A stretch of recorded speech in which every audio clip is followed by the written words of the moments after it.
A very good morning to you, very distinguished guests, ladies and gentlemen. Good morning. Can I have a warm smile? It's a cold morning here in Lagos, Nigeria, and a warm smile will at least just make it a little bit interesting for us. Good morning and welcome. We apologize for starting very late, but we appreciate your presence. Thank you for making our time to be here with us this Friday. It's a work day, but you're here to celebrate with Mrs. Titilayo Oshodi, even as she commemorates her 50th birthday. So I say thank you and good morning.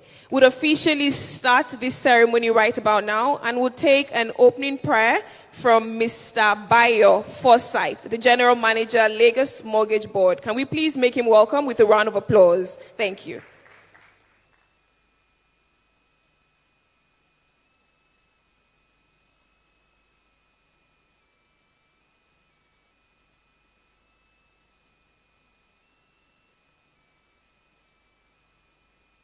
Praise God.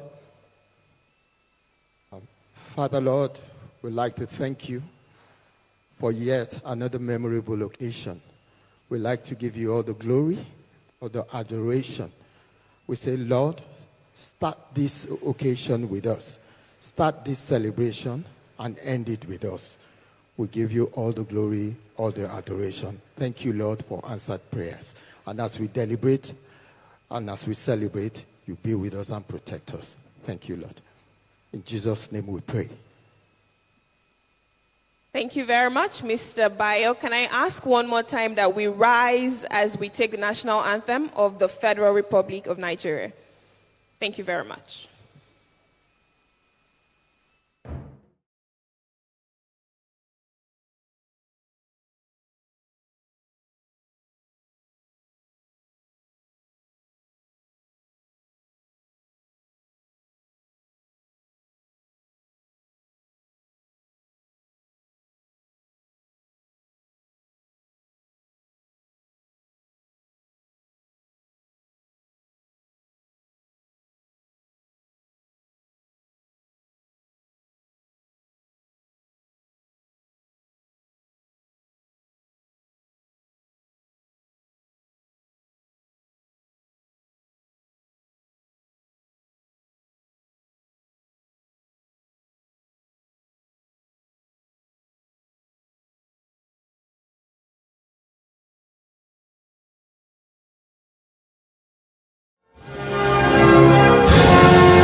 God bless Nigeria. You may please be seated. Thank you.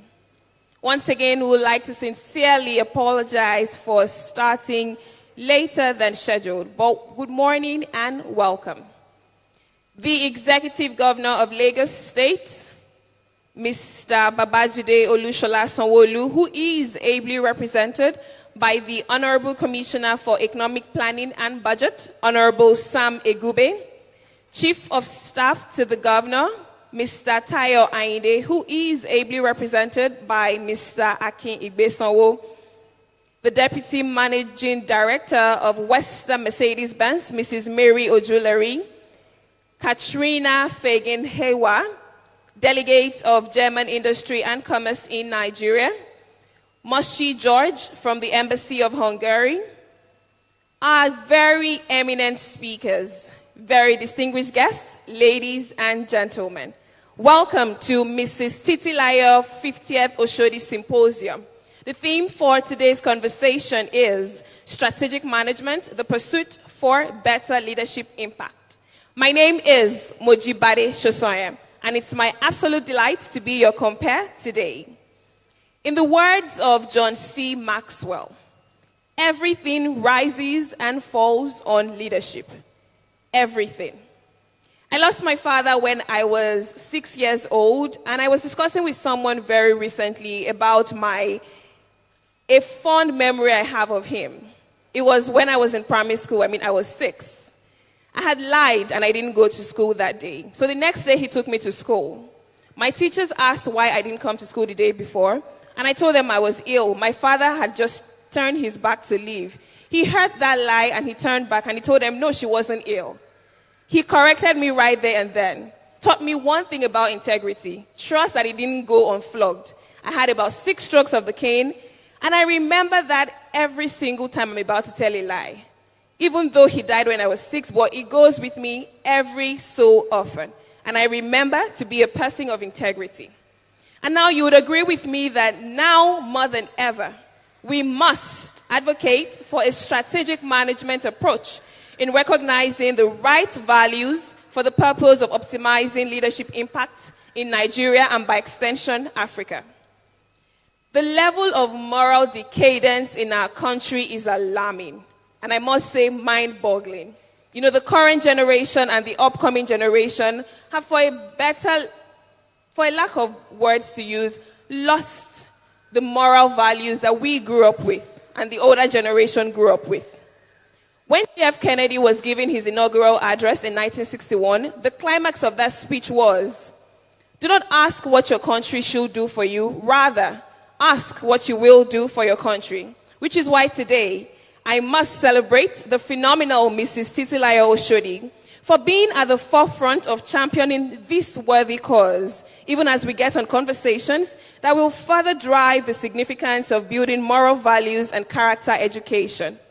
Once again, I'd like to warmly welcome everyone to this beautiful occasion. It's my honor to be your compere. Mrs. Titilayo Oshodi is walking in the legacy of her father.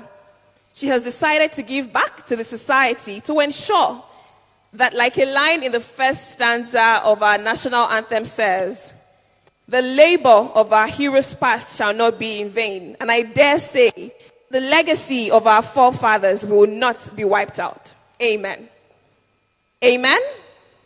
Thank you very much. Once again, I'd like to warmly welcome you to this auspicious occasion. As we move on today, we'll now take a documentary. It's called Daddy's Girl. Can we please focus on the screen as we have the documentary? Thank you.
He went back to Christ School at Doekiti for his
women that worked under him, that passed through him, will testify that he was an encourager. He encourages you for advancement. He encourages you for improvement, telling you the realities of life. WIN became known nationwide because of new innovations Papa introduced, coupled with the hard work of the workers and the new quality of their products and services.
for defying the odds to be here this morning. Thank you so much. Mr. Governor, the Governor of Lagos State, Mr. Babajide Olusola Sanwo-Olu, ably represented by the Honorable Commissioner for Economic Planning and Budget, Mr. Sam Egube, the Chief of Staff, Mr. Tayo Ayinde, represented ably by Mr. Igbesomi,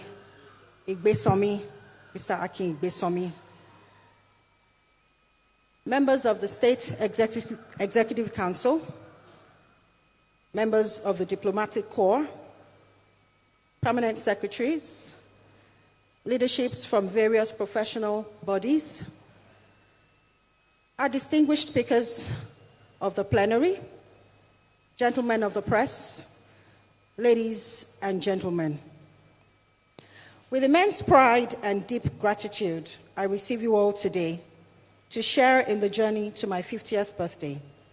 As with any person with depth, the build-up to a day like this erupts cascades of emotions as one reflects on the goodness and mercy of God. Most importantly, because we still exist in the land of the living. So while I'm thankful for achieving a golden milestone, the inevitable question arises, what is my purpose on earth? My learnings as a child formed the foundation of my character and my perception of the world around me. They say it takes a village to raise a child. My parents, till my dad passed on, relatives, employers, friends, and acquaintances all constitute the beauty of the canvas of my life. Having lost my dad at a young and tender age of 9, my 30-plus-year-old widowed mother was left to surface the terrain of life by developing her own coping mechanism for dealing with trauma. To cut a 39-years-long story short, from immeasurable experiences, I gained teachings that formed the construct of my ideologies and beliefs inadvertently through encounters. Today, in a world of globalization, intense social media, proliferation, and technological advancement, how can one aptly interrogate the evolving values of a newer generation, even more so, the fledgling professionals? Is there a place for their principles to be anchored to shape their character? Management and resilience are about showing people life skills and attitudes. Perhaps these soft set skills should be taught at home or in school so that it stops appearing as a prevalent gap in our business world. Are there possibilities of intentionally infusing character education into our academic curriculum? Most successful organizations and people possess strong value systems from their environment and philosophies, and it therefore becomes a way of defining standards. Little wonder why businesses and organizations have their creeds utilized especially for survival and even have them embedded in spiritual terms so that it is etched into the mind and soul. This is peradventure the mindset common in our society's landscape today. Our youths, young ones, and professionals in the corporate world, the everyday Nigerian build grit as they aspire through the hierarchy of needs pyramid to build self-esteem and actualization. I therefore raise a call to create awareness through the lower social development cadre, the family, for cultural education, where mutual respect, confidence, and resourcefulness are some of the pillars for growth. Establish channels of inspiration by creating platforms for modeling and mentoring the next leaders. To support, celebrate our moral values and outcomes that foster vision building and trigger aspirations. At his young age, my father, Mr. Abraham Olufunsho Daramola, may not have been able to boast of enjoying all these three ideals, save for the first expression, as he grew up with a family that, even though poor, upheld solid moral values. That seemed enough to propel his vision through the journey of adversity and extenuating circumstances that ultimately catapulted him into an achiever at the age of 41 before he passed on. He was an astute professional as general manager, a well-rounded family man, and a socially connected professional allocating his time and resources effectively between work and home.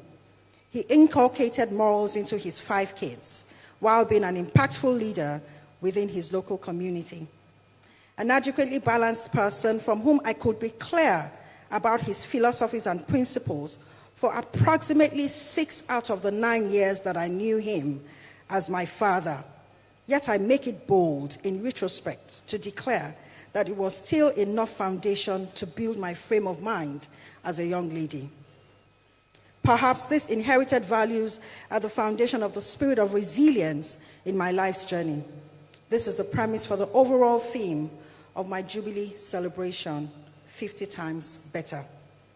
Today, I celebrate 50 years of opportunity to grow. Grow in responsibilities, contribute to others, and be recognized for my achievements.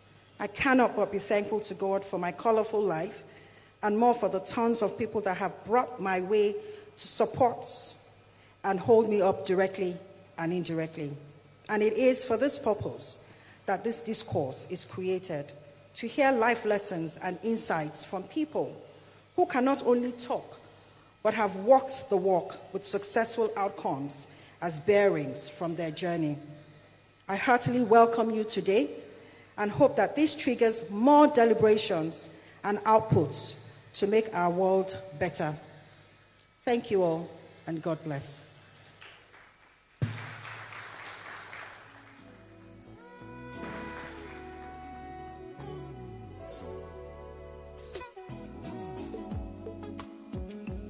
Can we please give her another resounding round of applause? Thank you. Thank you very much. You know, watching the documentary and also listening to our convener, the celebrant, I'm already inspired. And I'm promising you that today is going to be a very inspiring one, even as we listen to all our speakers, our keynote address, our eminent panelists. I mean, every single panelist was handpicked purposely for this occasion. We will be learning from people who have gone ahead, who have done it, and who have results to show for it. I hope we're ready for an amazing day. Are we ready for an amazing day? Because I am. Yes? Thank you very much for your response, my audience. At this point, ladies and gentlemen, very distinguished guests, we'll now take our keynote address. This was supposed to be delivered by the Executive Governor of Lagos State, but he is unavoidably absent. He has to attend to some very urgent matters. But he is ably represented by the Honorable Commissioner for Economic Planning and Budget, Lagos State. Let's make welcome for the keynote address today, Honorable Sam Egube. With a resounding applause, he is representing Mr. Babajide Sanwo-Olu. Thank you very much. We are delighted to have you here, Honorable Sam. We understand it was very short notice. But for him, Mrs. Titilayo Oshodi is very important and has been an agent of change. So he had to be here today because the governor was supposed to be here. But on short notice, he came. We appreciate you, Honorable Sam. Thank you so much. Over to you now. Thank you very much. Like you heard, I will be here to represent Mr. Governor. And I think it's a privilege to so do on a very important moment like this. I would like to acknowledge the celebrant, Mrs. Titilayo Oshodi, and her calm, collected, and articulate husband, Demola. I'd like to acknowledge members of the Executive Council who are here and those who are joining us online. I'd like to also acknowledge members of the Diplomatic Corps, permanent secretaries, leaders from various professional bodies. I would like to acknowledge senior government officials here present. I saw a lot of senior special advisors around. I can see the chairman of SUBEB, Honorable Olawiye King, and several others who are here. I'd like to acknowledge distinguished speakers of the plenary who are here present. I'd like to specially acknowledge my friend and brother, Mr. Tonye Cole, who is the APC gubernatorial candidate for Rivers State and founder co-founder of the Sahara Group. I'd like to also acknowledge our friend from the European Business Chambers and everyone that is here present, distinguished ladies and gentlemen of the press. The fate in our world, and I'd like to read Mr. Governor's speech, from families to organizations to communities to nations depends on leadership. Leadership is the key determining factor upon which everyone turns and everything turns. When leadership fails, institutions and nations fail. When leadership rises to the occasion, institutions and nations thrive. For this reason, I am honored and delighted to be here with you to deliver a keynote address to commemorate the 50th birthday celebration of Mrs. Titilayo Oshodi. Let me start by wishing you a very happy birthday on this occasion of your Golden Jubilee celebration. 50 years is a milestone indeed, deserving of a lot of celebration. And I know that this is not the first. It is several that has happened before now.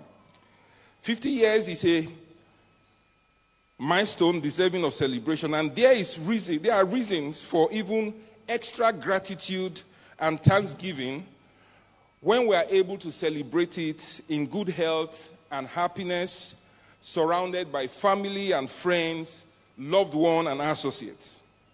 Let me start with the definition of leadership, or who a leader really is.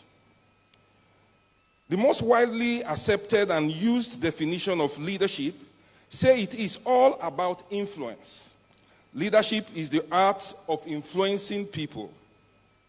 It's about being able to get them to do certain things or to not do certain things because they believe in their leader and are willing to listen to and follow the leader, even when they would rather be doing something else.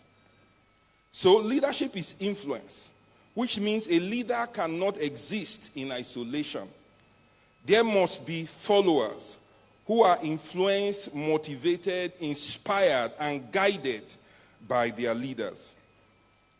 One is therefore not a leader simply because one claims to be a leader or carries the title of a leader. No. One is a leader because one has people who are following you, looking up to you for guidance and inspiration and direction.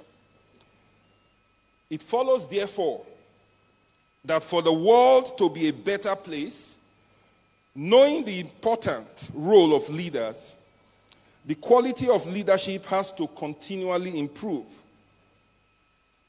Better leadership means better decisions, greater positive influence, and a better outcome for society and humanity. For this reason, it is necessary for us to become obsessed with the idea of leadership and how it can be improved at all levels of our society.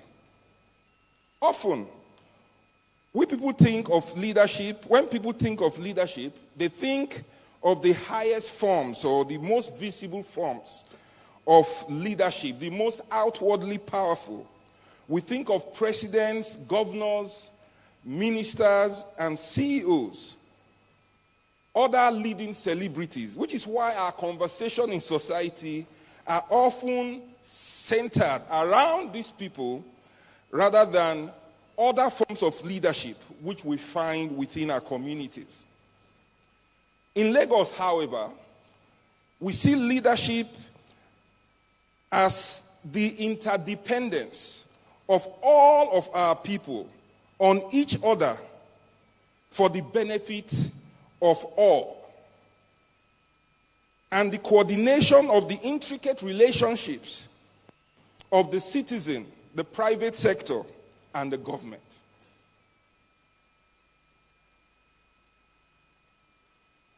Indeed, Leadership is about the quality of cultivation of the led, or the quality of cultivation that the led get. The quality and not necessarily the amount of time. You know, sometimes when people look at the family and talk about you need more time with the family, that is true. But more time is not enough. It is the quality of time and the outcome that those times present, right, that makes the quality of leader discriminatory. So you find leadership in schools, and we must consider that. We find leadership in workplaces, and we must consider that. Because quite often you see parents that are at home 100% of the time, but the children still turn out of place because of the influence they have in other sectors of their lives, whether it is in school or in the workplaces. That is why when you talk to some people sometimes, they say to you, my teacher was the biggest influence. Or they tell you, I had a boss who provided leadership that turned around my life. Or I worked with an organization that built the very basic ethics of my workplace. You can see from the foregoing that the most effective solutions to societal problems can only come from the foundational units of society, which is the family or the community. When I say the family, I mean beyond the primary unit to the proverbial village, which Mrs. Oshodi had mentioned earlier. So that the bottom-up approach will go further than attempting to impose a top-down approach. I have gone to this length to focus on the family because it is important to make the point that leadership is not about lofty titles and high offices. Leadership is instead about service and responsibility. And all of us, regardless of where we are in life, are leaders in one way or the other. By the special grace of God, I am the governor of Lagos State today. Not me, him. But even before I became governor, I have been saddled with the burden of responsibility in many other ways. And long after I am no longer governor, those burdens of leadership will continue. And these leadership responsibilities as a parent, a worker in a bank, and then in public service, a resident of Lagos State and a citizen of Nigeria, are not any less important or significant than being the governor of Lagos State. So my point is that we must never look down on the idea of leadership. Leaders are to be found everywhere, and we must never push the responsibility to other people. Because responsibility is actually at the heart of what leadership really means. And there are three levels of leadership development. One is what I call the baby stage, the I level, where you think of only you, myself, it's about me. It's the level of dependence. It's the level where you take responsibility for nothing. And you just cry to make things happen. It's that level where you blame others all the time for the outcome of your life. It's the level of comfort without responsibility. The second stage I could identify is what I call the mid stage, which is the stage where you begin to get conscious of the idea of contributing. In that stage, you take responsibility for only yourself, identifying your skills, your talents, and developing them for value. This is the stage where you take some responsibility, but largely you take responsibility for yourself. The third stage, which is the stage where we want people to be and continue to grow in, is what I call the stage of continuity, where you no longer take responsibility only for yourself, but you take responsibility also for the team, for portions of the society. You take responsibility for the outcomes and how the team develops and how the society develops. In this stage, you also think about continuity and the next generation and the next set of people that will take over. When you enter a place and join a queue, that is leadership being exercised. When you take interest in what your children are listening to and watching on television or in the internet, that is leadership. When you obey the laws of the land, that is leadership. But you know it's possible to be paying attention to what your kids are watching, but you are contributing wrongly to it. That is low quality of leadership. And we have it a lot. So sometimes it's not about just participating, but it's participating for outcomes that eventually benefit the society. We must set examples for others to follow. You are being a source of influence for good. That's what leadership stands for. It is not the actions of leaders alone that make them good leaders, but the quality of outcomes those activities produce. It's not necessarily more time with the family, like I said before, but the quality of time spent and the derived outcome therefrom. Leadership is meaningless, like you can see, without performance measurements and tracking. Otherwise, outcomes are difficult to know. What can we glean from the above?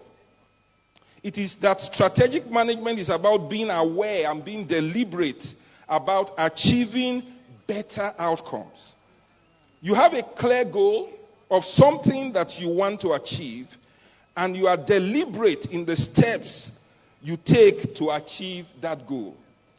Every time you take the responsibility of the outcomes of your life, what it means is that you give up the power to change those outcomes. So people hate discrimination. But unfortunately, or maybe fortunately, performance discriminates. And for me, that is what true and sustainable leadership is all about. It does not and cannot happen by accident. It is never a fluke. Instead, it is the product of being strategic, of deliberate and proactive planning and action. Some time ago, I climbed down from the floor when I was a banker to the banking hall, and I saw the people were concerned, they were sad, and I said, "What's going on?" And they said to me that they heard that people will be retrenched. And I said to them, if you do not know that you will be retrenched, then you should be retrenched. Because what it means is that you do not understand your performance. You can't repeat it again. You do not track it. You do not know what you are trying to achieve. You do not know what is required of you. This brings me to a very important point that we must always keep in mind as a leader. And every decision you take will have consequence and outcomes.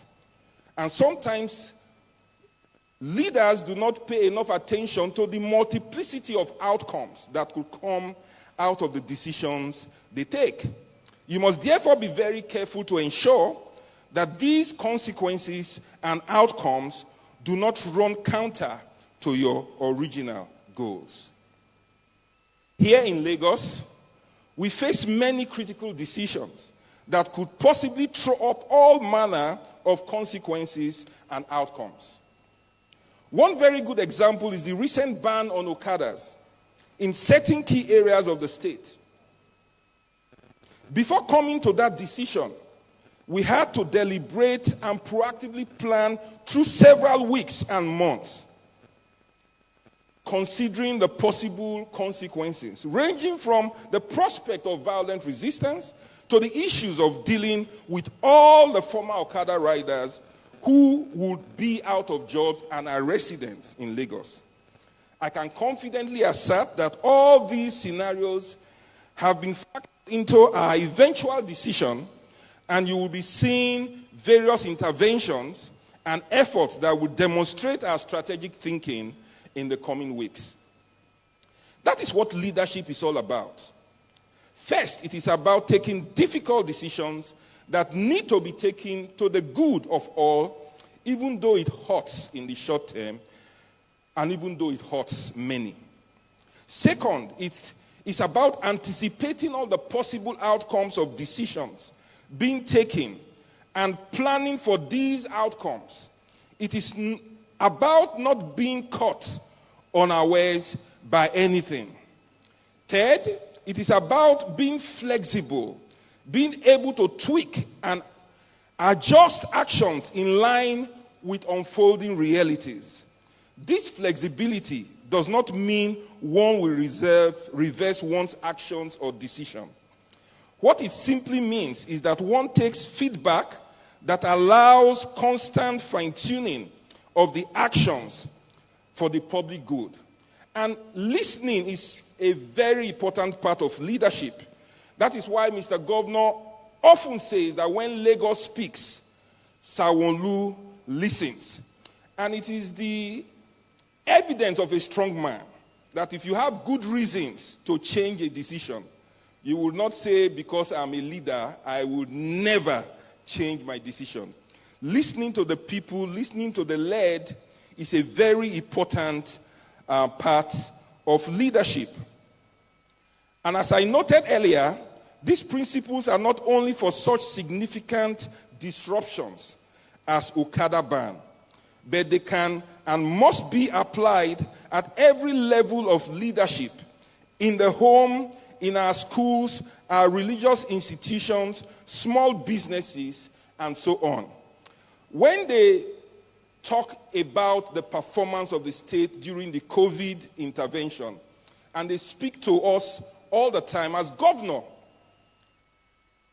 I will always give the accolades to the people. Because when COVID came, as governor and incident commander, I showed the way by carrying the people along and coordinating the myriads of activity between all stakeholders. But it was not only the leadership at government that made us win. In the communities, people rose up also and took on responsibilities and showed leadership. In the private sector, they came and they combined also with government and with community leaders, and you could see leadership. So that is what it means to be truly Lagosians. And that is why we respond and say Ajimosheni when we say Igbega Ikpile Eko. It is the work and how you coordinate the effort of everyone to deliver the outcome that we see in our society that presents and shows what it means to be a leader, what it means to be Lagosian, and that is why Lagos takes on the responsibility to provide leadership for Nigeria. On this note, let me again thank Mrs. Titilayo Oshodi for this invitation to speak. I very much appreciate it, and I wish you a happy 50th birthday and all of God's finest blessing as you step into a new season of your life, influencing in many big ways the society like this that you have set up to happen today. Thank you very much, and God bless you.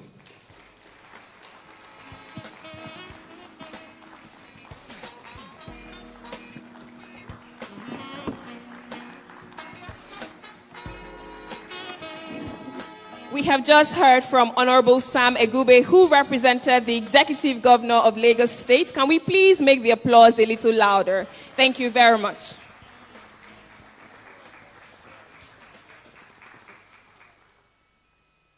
You may please be seated. Thank you. Thank you so much, Honorable Sam, for ably representing Mr. Governor on this special occasion. You know, we cannot overemphasize the importance of leadership. And one thing that Honorable Sam kept on reiterating in his speech, in his address, the governor's address, is that leadership is not about authority. It's about impact. It's about influence. If you are not making an impact, you are not leading. So today we celebrate our celebrant, our convener today, who has made a decision to lead And what I mean by leading is a leader does not just create followers, you create other leaders. So today we will be listening to people who have conquered terrains, people who have led in their different industries. They will be speaking to us very shortly. And I'm happy to introduce our panelists. But just before then, I'll announce that we'll take questions after the panel conversation.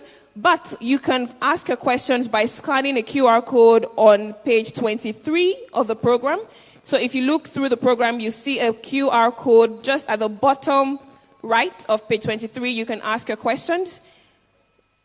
It's a digital transformation era, right? So we are adopting technology, but in case you still want to use the traditional method, the ushers, we have hostesses who would hand over papers to you and would collate them just before the panel conversation is over. Once again, I'd like to especially thank Honorable Sam for honoring our invitation today. It was short notice. The governor handed him over the responsibility and he came here. He is truly a leader and we celebrate you for excellently delivering the governor's address. Thank you very much. Thank you. And we also celebrate Lagos State for being a truly exceptional state. Lagos State has been an example to many other states. We have been setting the pace in so many areas. And so, I mean, it's just appropriate that we have this conversation and have the governor represented here today. So once again, thank you. At this point, I'll be introducing the panelists, but first I'll bring up our moderator who would come up to receive the other members of the panelists, the other members of the plenary conversation, beg your pardon. Mrs. Folashade Ambrose Mebedem is TPRA, Transformed Performance Results Africa, and TPR Wealth founder and CEO. She has served and continues to serve on numerous companies locally and globally. She is a consummate, multifaceted, and proven business leader with an extensive background in finance, strategy, and project change management, business development, thought leadership, sustainable development, and management consulting across a wide industry spectrum in the UK, Nigeria, and Europe. Throughout her career, she has successfully led and executed robust business transformation strategies, pivotal in achieving sustainable growth. Folashade enables every woman to become her best self and win in her career. Now, win means Women Inspiring Impact Network, a platform she designed to provide insightful guidance and mentorship to young and discerning women to enable them achieve higher levels of success. Ladies and gentlemen, please join me as I make welcome the moderator for today's panel conversation. A round of applause, please. Thank you.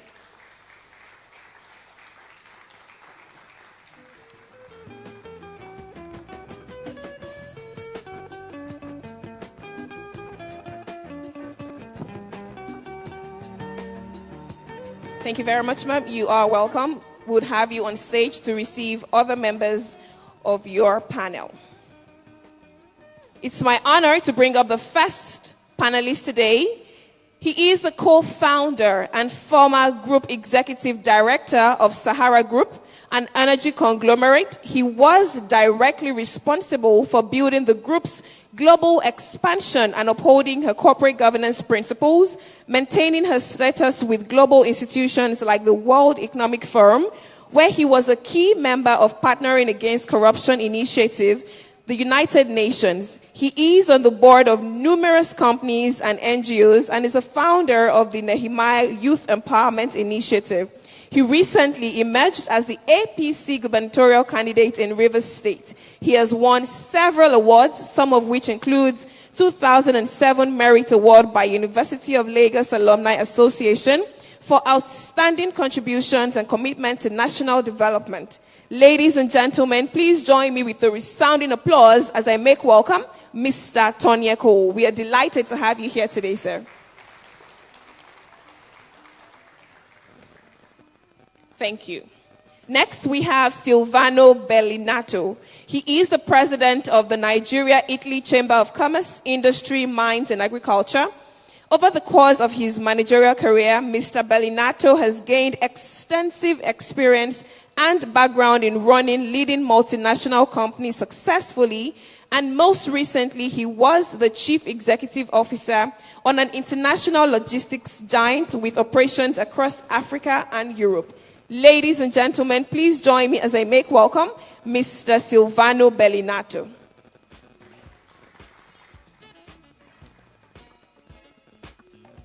He's joining virtually. Thank you very much. All right. Next, we have Mrs. Toke Benson Awoyinka, but I think she will join us in the course of this program. I'd also be inviting our next speaker, Idore Enang, beg your pardon, Chief Executive Officer, Corporate Shepherds Limited. He is a facilitator, a trainer, a life coach, and business executive. His business specializes in building effective leadership and strategically influencing individuals and companies to achieve greater productivity. His consultancy career builds on his vast experience in managing top-rate brands and companies, Guinness, Coca-Cola, Cadbury, Samsung, L'Oreal, in several middle, senior management and executive capacities as a board member and chief executive. Ladies and gentlemen, please join me as I make welcome Idore Enang. A round of applause. Thank you.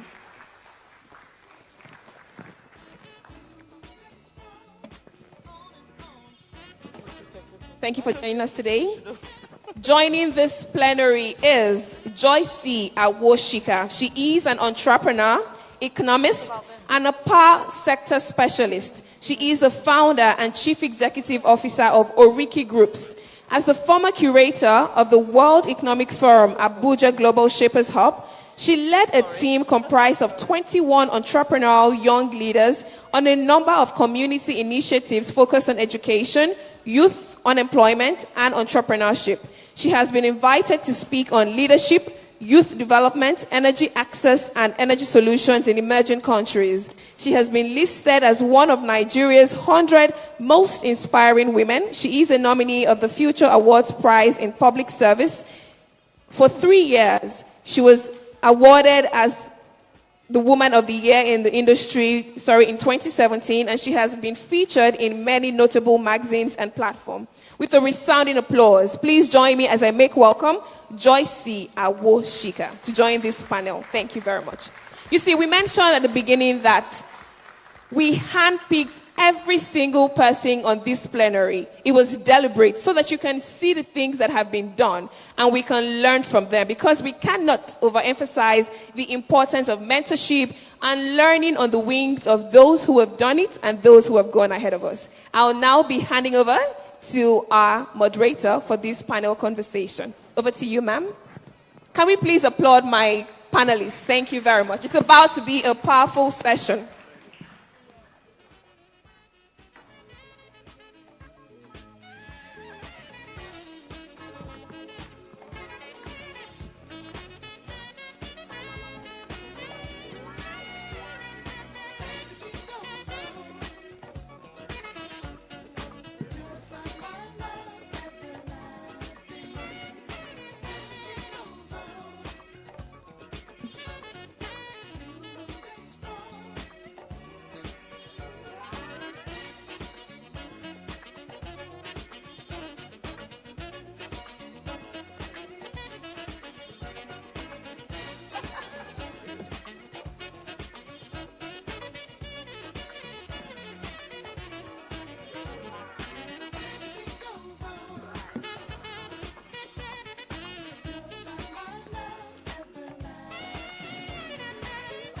Okay, just a few minutes because I understand that we want to take some pictures before we start.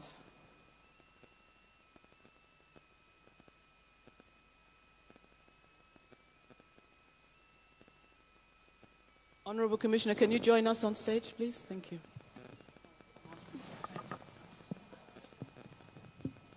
So we'll have Honorable Sam Egube join them on stage, because like I mentioned earlier, we pulled him out of his very busy schedule today to be here, so he might not be here till the end of the plenary conversation. So we'll have a group photograph, and the celebrants will also join them on stage as well. Please, let's make welcome Mrs. Titilayo Oshodi to join them on stage.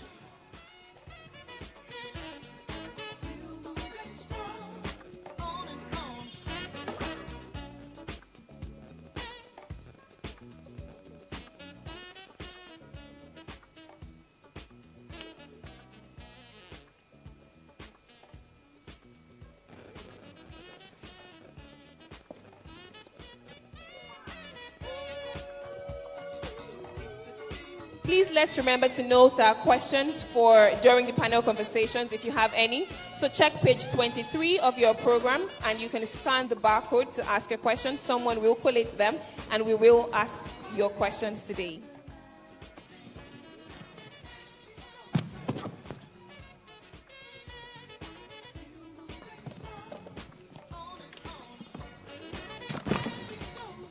Okay, so thank you all. Thank you, Mojirade. Thank you, our visionary convener. Thank you, His Excellency, the Governor, and I stand on all existing protocol. Good morning. We certainly have accomplished leaders here on this panel with us today who all successfully navigated from success to significance. Our visionary convener, Titilayo Oshodi, has articulated an urgent and compelling theme: the pursuit of better leadership impact. In my preparation, I actually ruminated, and I sort of homed in on three of those key words: pursuit, which obviously invokes taking action; leadership, demonstrating the ability to influence and serve; and impact is really essentially that powerful effect one has on others. So, dear esteemed speakers, I'm sure you'll agree when I say that the true essence of leadership is about enabling, empowering people to reach their full potential, getting things done, and being creative, and having a growth mindset. So I'm actually going to ask you all one common generic question across the board. And I'll obviously start with ladies first. Ladies first. Can each one of you please share how you have achieved and scaled your leadership impact? Note the 4 core themes that she actually mentioned, that she wants us to really, incorporate in the perspective: family, business or career, actually, relationships, and personal. So in your explanation, if you can outline and see, it need not be the whole 4, but again, and I repeat the question: how have you achieved and scaled your leadership impact? Remember, I introduced you all as navigating very seamlessly from success to significance. And as we all know, ladies first. Or should I say agree? It's a pleasure. Good afternoon, everyone, and congratulations to Mrs. Oshodi. It's a pleasure to be here and flanked by amazing, accomplished leaders on this stage. It's a fabulous question. I honestly was also overjoyed when I saw the topic. And for me, immediately you asked the question, the first thing that came to mind is my style of leadership, which I would categorize as servant leadership. It has actually been the way in which I have been able to scale. That was the question, right? When I think about family, career, business, community, ministry, everything that I'm a part of, it has been the idea of leading by way of service. So what exactly is the problem I'm trying to achieve, and how are we going to get there? And in that process, how am I making sure that I serve every stakeholder along the way? So when you talk about scaling, being a mom, being a wife, a mother of 2 small boys, realizing that my first priority is my home. And my first priority as a leader is being a leader to them.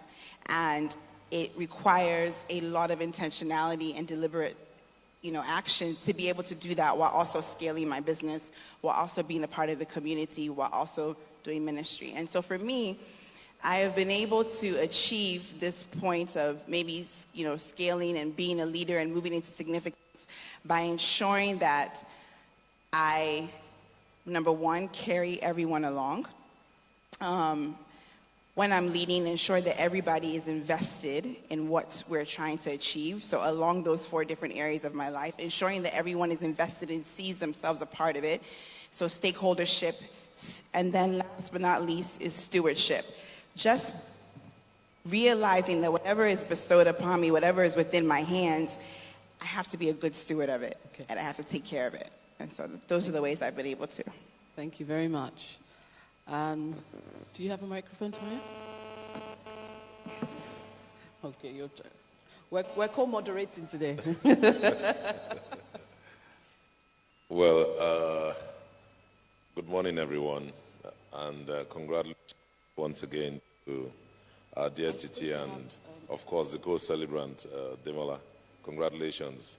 To all distinguished, especially my colleagues on the panel, and distinguished ladies and gentlemen.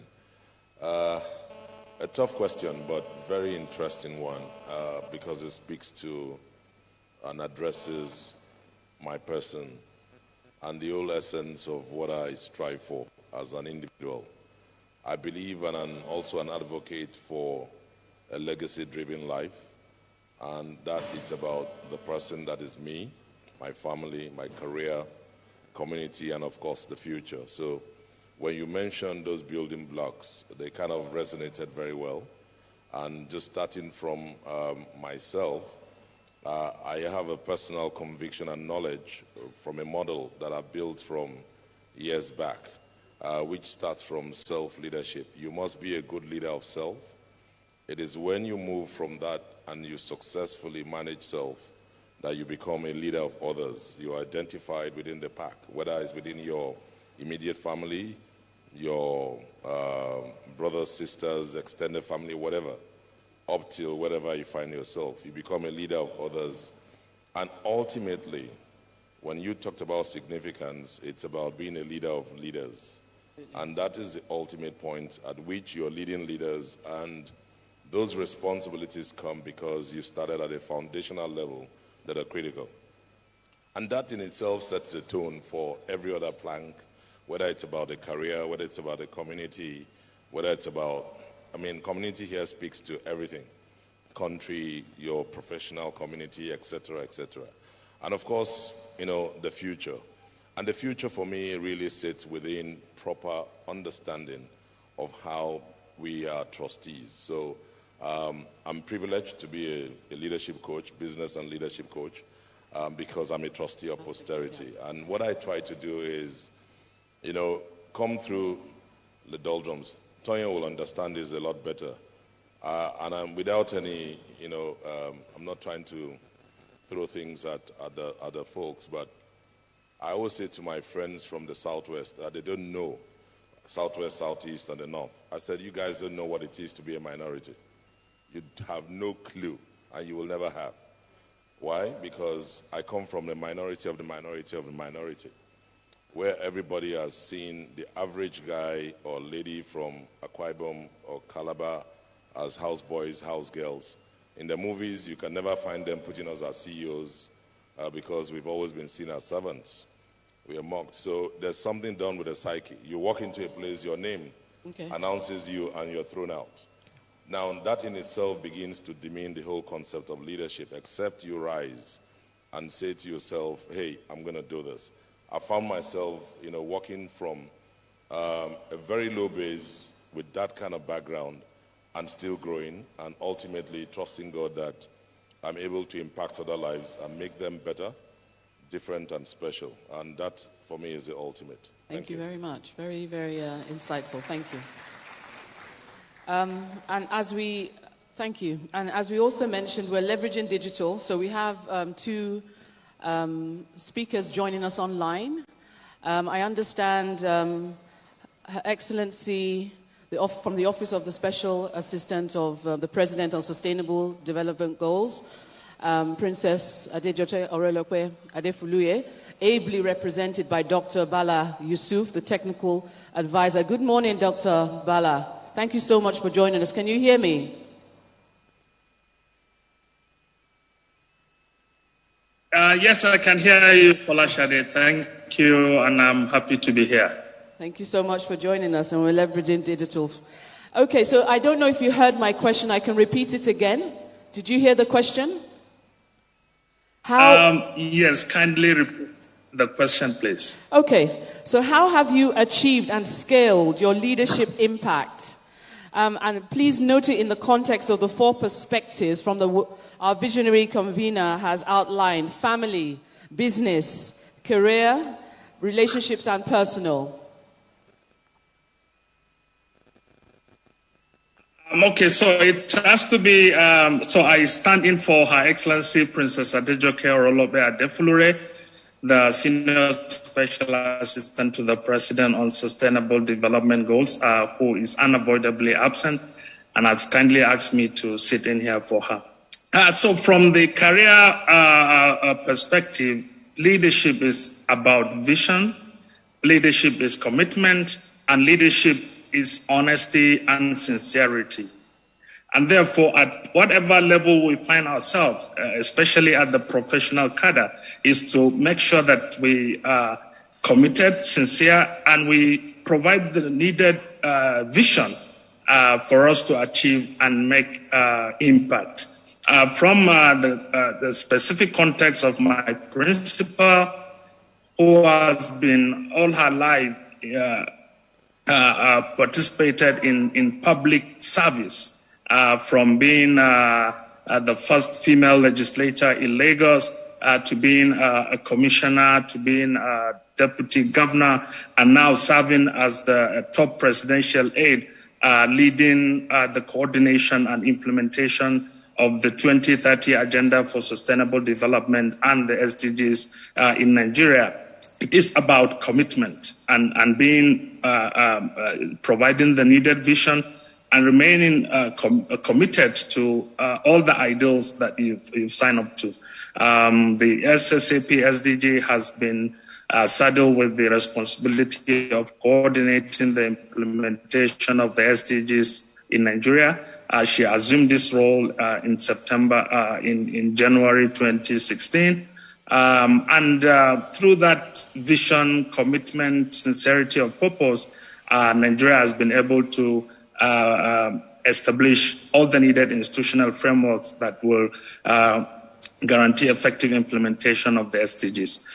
So, in line with the perspective of this celebrant today, it is quite gladdening to see that we're discussing leadership and impact on this occasion. I would like to stop here for the sake of time, and then I can intervene at any point in time. Thank you. Thank you very much. Thank you very much, Dr. Bala. Do we have Silvano also with us? Buongiorno, Silvano. Yeah. Hello. Thank you for Buongiorno. Good morning. Good morning. Good morning. Thank you. And the same question applies to you, sir. Okay. So, well, when you said what about leadership, I got in my mind, a sentence from Dwight Eisenhower, the former, president of the United States and then general during the Second World War. So I remember that he was used to say that at the base of the leadership, you must have integrity.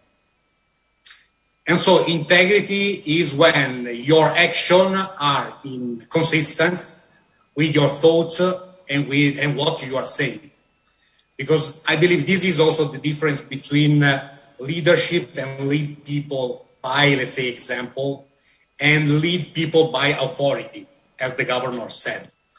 So also in my experience, when I was also manager and when I also, during these days, I think that also leadership and then integrity is also a matter to start to take responsibility for your action, first of all. Then also show respect to everyone.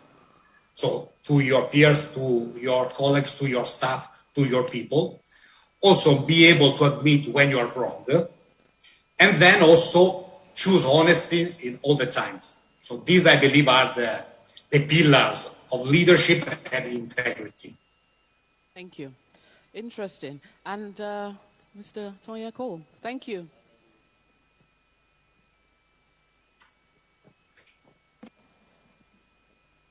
Thanks. All right, so finally it comes to me. Titilayo, Uncle Demola, happy birthday to both of you. I'm sure you're both celebrating exactly today. Okay, and great questions. And thank you, co-panelists, for making my life much easier by going first. But for me, leadership in the 4 sectors, when we talk about family, we talk about business, career, and we talk about relationships. For me, leadership begins first with self-discipline, self-integrity, leading by example and showing others what is possible, because you must have seen from a mentoring perspective someone that you've picked something up from, and so you know all the time people are watching you. So for me, mentoring is a key part of leadership, both at home, in the business, and the relationships that we have. And so I work on a theory which I don't know where I got it from, but I call it the ripple theory. And it comes from something I did as a kid, which basically was playing at the riverside. So I'm a waterside boy, so for those who know from River State. And we used to play a lot on the rivers, and we would throw pebbles. I'm sure some people did that. And once you throw a pebble, if you know how to throw that pebble well, it will skip a couple of times. So you have one pebble with multiple ripples. If you take that same pebble and you just drop it in one spot, you get only one impact. And so for me, impact is about using one thing and making sure that it has multiple effects all the way down. And so anything I look at, I start from the perspective of this one thing. Can I use it in just one place, or can I use it for multiple purposes? And as long as it can create a multiple impact across board, then you would see me pushing for that intensely. And where this is driven for me today is in relationships that I build with younger people. Every single time I see a young person, what I want to see from them is how can I impact them to become multiple impactors or multiple influencers in their own right by just looking at their talent, picking up their talent, bringing out in them who they are, and releasing them to go and do great things. My children are greater than I am at the age that I was at the age that they are today when I was their age. They've gone far. And so I see young people today who have done greater things than we have done. And for me, that is greatness. Leading them by leading myself, showing them that they can do much better than we have done is the way that we move forward. So leadership is about self-service. Servant leader. Joyce, servant leader? Great. Thank you. Thank you very much. Wow, we've learned some garnered some really insightful nuggets of how they have seamlessly transitioned from success to significance. And you can see that there's a common thread that permeates across there. The key one, and I like this quote from Plato, which says, the biggest battle is the battle of self. And so you can hear from everyone here that self-awareness is incredibly important. And then they moved on to another common thread. And I love that what you said is that ripple effect really imbibes greatness. And that's really what leadership is about, service, and just trying to make sure that you cascade. And that's what we need for a nation such as Nigeria to be sustainable and thrive. So thank you all very much for sharing those really insightful nuggets with us. And so I'm going to go directly to Dr. Bala. This is a question for you, Dr. Bala. Can you hear me? Just thumbs up. Okay, nod. Education and healthcare systems are the pivotal engines that drive individual and national growth.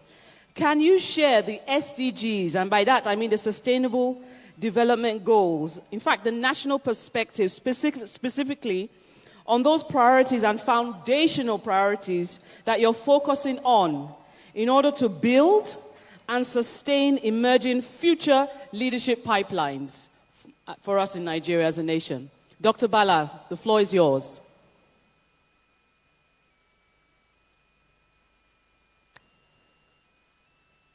Is he still with us? Yes, Fola Shade, thank you so much for your question. When you talk about human leadership, it's largely based or rests on the foundation of human capital development and health, education, labor force participation. They are all integral components of human capital development.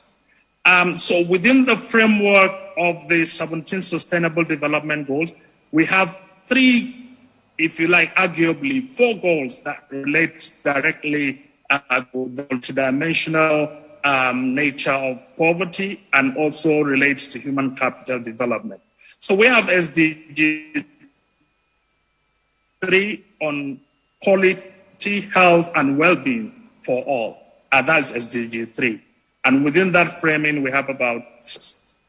Then we have SDG 4 on inclusive and qualitative education and lifelong learning for all. Then you have some components of SDG 5 on gender equality and women empowerment with a thread going through. And then you have on the labor force participation, largely on SDG 8 on decent jobs and economic growth. Now, on the context of your question on health and education, this has been the major priority of the SDGs implementation in Nigeria. Without achieving SDG 4 on qualitative and inclusive education, and also achieving SDG 3 on quality, health, and well-being for all Nigerians, we won't be able to make progress across all the other 15 Sustainable Development Goals. What we do, strategic approach, being the office that has the mandate for the coordination of the implementation of the SDGs in Nigeria, is to make sure that at the national level, as well as at the subnational level, the relevant ministries, departments, and agencies of government integrate and mainstream the SDGs or the relevant SDGs into their sectoral policies and plans. For example, it is the mandate of the Federal Ministry of Health to make sure that in the sectoral policies and plans of the ministry, they integrate SDG 3 and some component of SDG 2 on nutrition and some component of SDG 6 on water and sanitation into the sectoral policies and plans of the Ministry of Health. The same with that of education. So what we do from the office is to ensure that this happens. We provide the needed technical and financial resources through our traditional budgetary sources, as well as through our development partners and the United Nations Development System. Thank you. Now, in 2020, Nigeria presented its second voluntary national review to the high-level political forum on sustainable development. Yes. And SDG 3 and 4 were part of the 7 priority reporting SDGs. Okay. And we just concluded independent evaluation of SDG 3 and 4 with the technical and financial support of UNICEF Nigeria. What we are getting, the feedback and the findings from this evaluation reveal that. Thank you very much, Dr. Bala. I'm just conscious that I'm sure there's a huge and a whole lot of shares that you can continue to share with us. But in the interest of time, thank you very much. And one SDG that I noticed that you implicitly mentioned is SDG 17, because clearly you're also partnering with a number of other critical stakeholders in the ecosystem. Thank you very much for that answer. Thank you, Dr. Bala. Mr. Tonya Cole. Thank you. Following on from that SDG perspective, and obviously given the amount of work that you've done in that space, and we've obviously worked together in the past on a number of things, specifically in the high-level political forum, and having witnessed the Asian tigers effect, and by that I'm talking, as you know, Hong Kong, Singapore, Taiwan, how do you feel that they have been able to embrace the industrial technology development? And, given that you obviously, us here in Nigeria, the aim really is for us to be able to replicate that to a degree, for instance, digital, but on a much larger scale. Can you share your perspective and knowledge as a businessman, philanthropist, and a visionary leader, significant leader. Can you share your perspective and knowledge on how you have bridged the technology divide and improved your business success? And please, if you can also share in the context of the SDG as well, that would be really great. Thank you. Wow. How long do I have for all that? 3 minutes, please. 3 minutes. Okay. To go straight to the SDGs and Nigeria's place in the SDGs, first of all, in studying and going to at the United Nations, working with the private sector advisory group, one thing was clear. If Nigeria did not meet the SDGs, Africa would not meet it. If Africa does not meet the SDGs, then the world has missed the SDG targets. So Nigeria is so critical to meeting SDGs that we cannot play around with it. And it took a while for people to begin to understand the critical and pivotal role that Nigeria has to play in meeting the SDG targets. By sheer population, by sheer impact, by every single dimension of the SDGs from number 1 to 17, Nigeria plays a critical part. If we miss food security, we've missed it. If we miss education, we've missed it. If we miss gender equality, we've missed it. And Nigeria plays too critical a part for us to take SDGs too lightly here as a country. So that's number 1. Okay. You have a question? Bridging the technology divide. Correct. How have you been able to navigate that? So now moving into that, and that's why I gave this foundation, because the only way you can leapfrog is technology. The only way that Nigeria can close the gap is investing heavily in technology. Now, the National Digital Economic Policy and Strategy is a policy 2022, I think, 2021 to 2030. It's 2020 to 2030. It's a policy that Nigeria has put in place to leapfrog, to close this gap. Now, that's a policy that we must drive, and we have to drive it hard. Infrastructure, fiber optics, all the technology gaps that must come into place is what we need to do. And so as a business, what we've done sincerely is to invest, first of all, in technology, in the power sector to close the gap. Technology, COVID did a great thing for Nigeria. It brought and pushed technology into the frontier. It did. And it's one of the things that we now have to push and build on further. And if we can do that, I believe that 2030 is not too far a goal for us to close the gap significantly. So technology is a driver. Thank you. Thank you very much. Very clear. Thank you. Hello, Silvano. Can you hear me? Hello? Yeah. All right. Your education and your knowledge is incredibly extensive across Europe. And I'm very delighted to say also here in Nigeria as well. I understand you've been here for many decades. So while your career is equally extensive in Nigeria, I understand globalization is present in today's economy. So, as we all know, we are now all work as a set of globally interlinked ecosystems. Can you share your leadership values, your philosophy, and vis-a-vis overlaying it with how you've been able to apply it, integrate it, and how you've adapted and observed the cultural nuances to be able to be successful as a leader, or should I say a significant leader in Nigeria, doing business with Nigerians and Africans? Yeah.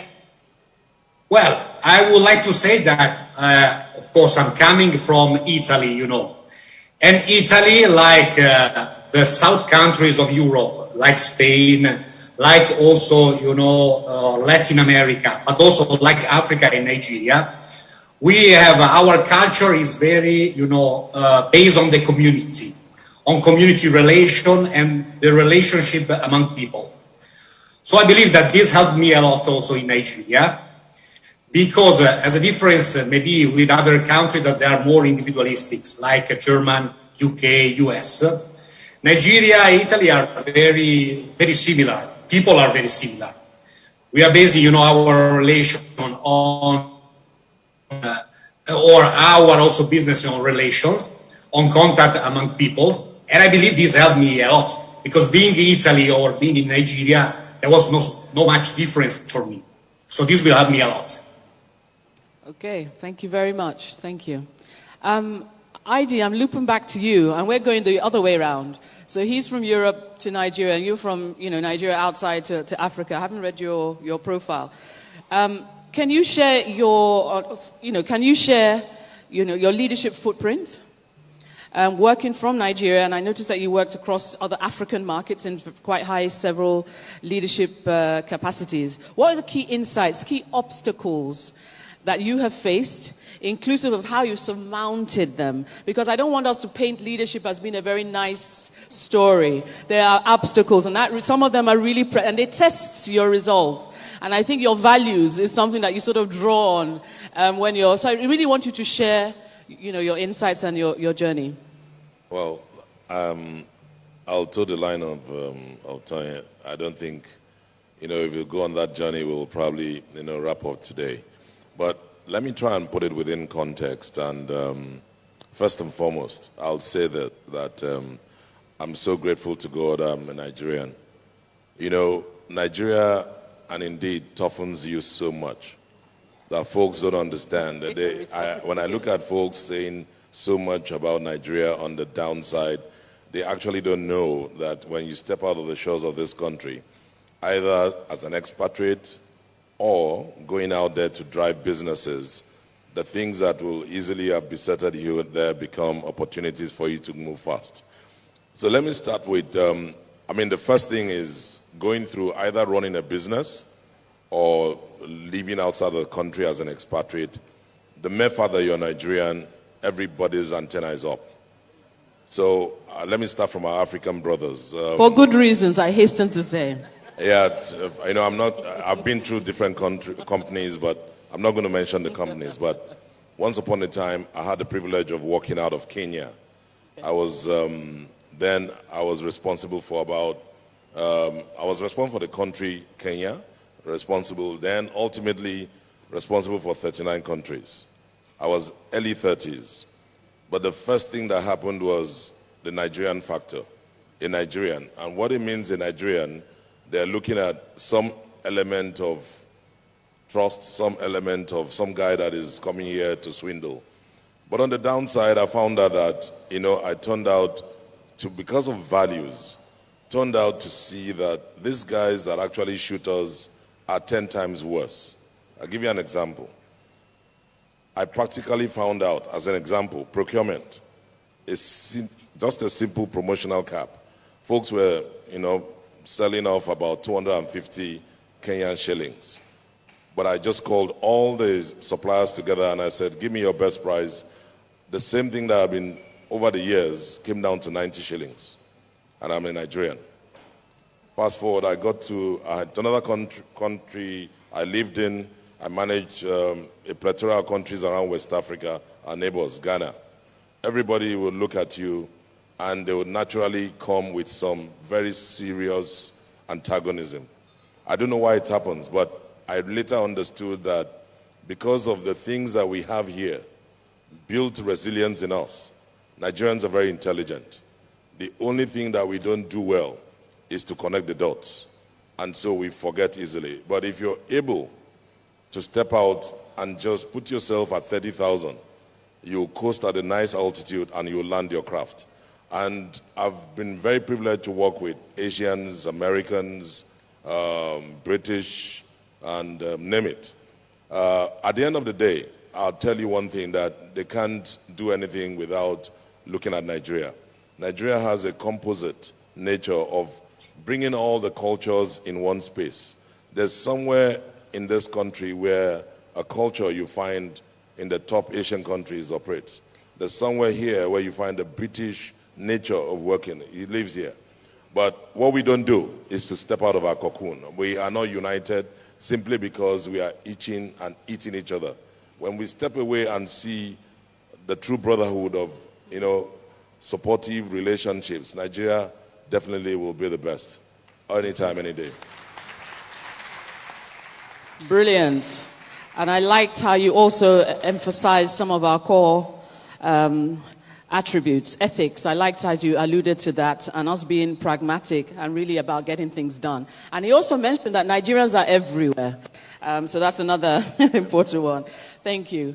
Hello, Joycey. Okay.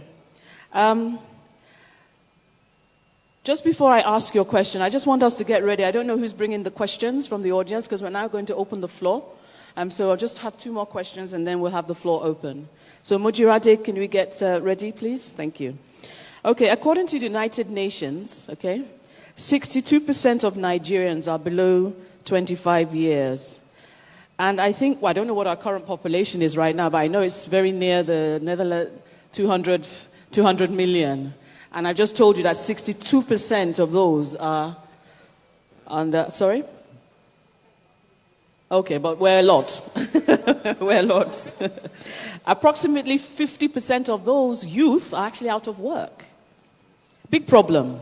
Big problem. And quite alarming. You represent, that youth segment. And I think it's important that we, as we heard His Excellency, the Governor say, leadership is about listening.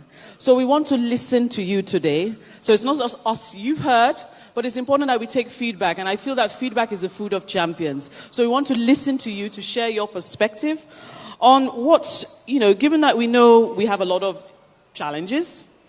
I don't think there's any country in the world that can say that they've, been able to surmount poverty, for instance. So, there's some common problems. No? Okay. Can you share with us, in your own words, what are those things that you want to see? Okay? What are those, forgive me if I'm taking the liberty of calling you a millennial. You look so young and stunning. As a millennial representing those large populations. So you're speaking on behalf of a number of millions of your fellow compatriots, okay? What do you want to see from a leadership perspective? What are those gaps and obstacles that you want to plug? What disruptive reframing? Because, it's about looking at things differently.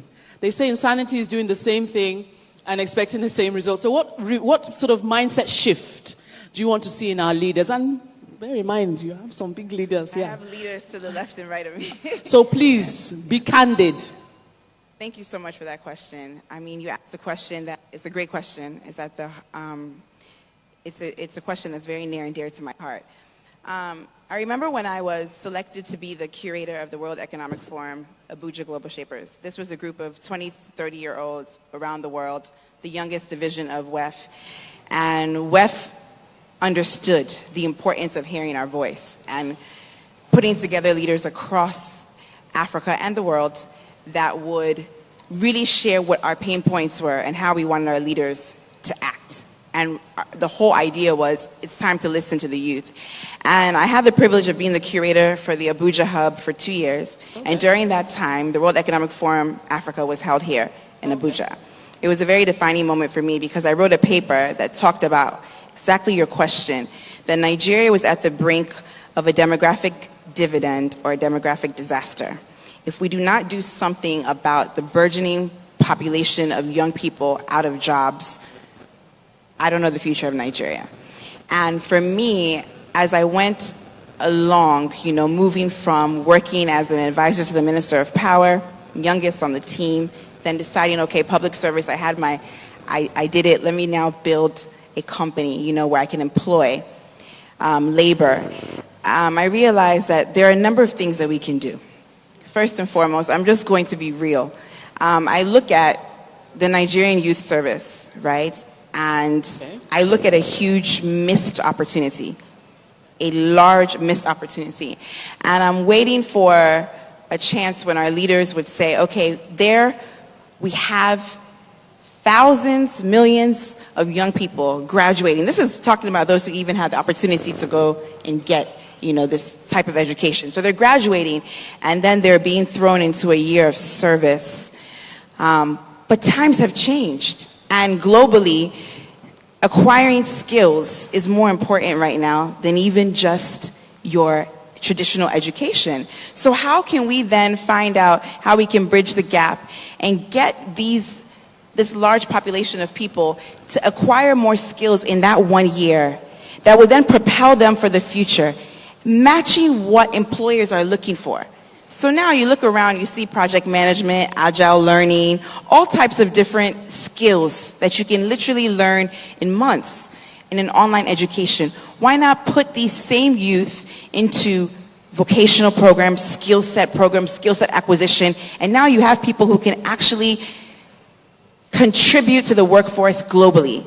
Give an example. I run a consultancy that helps businesses create structure and processes, and my team is all young people.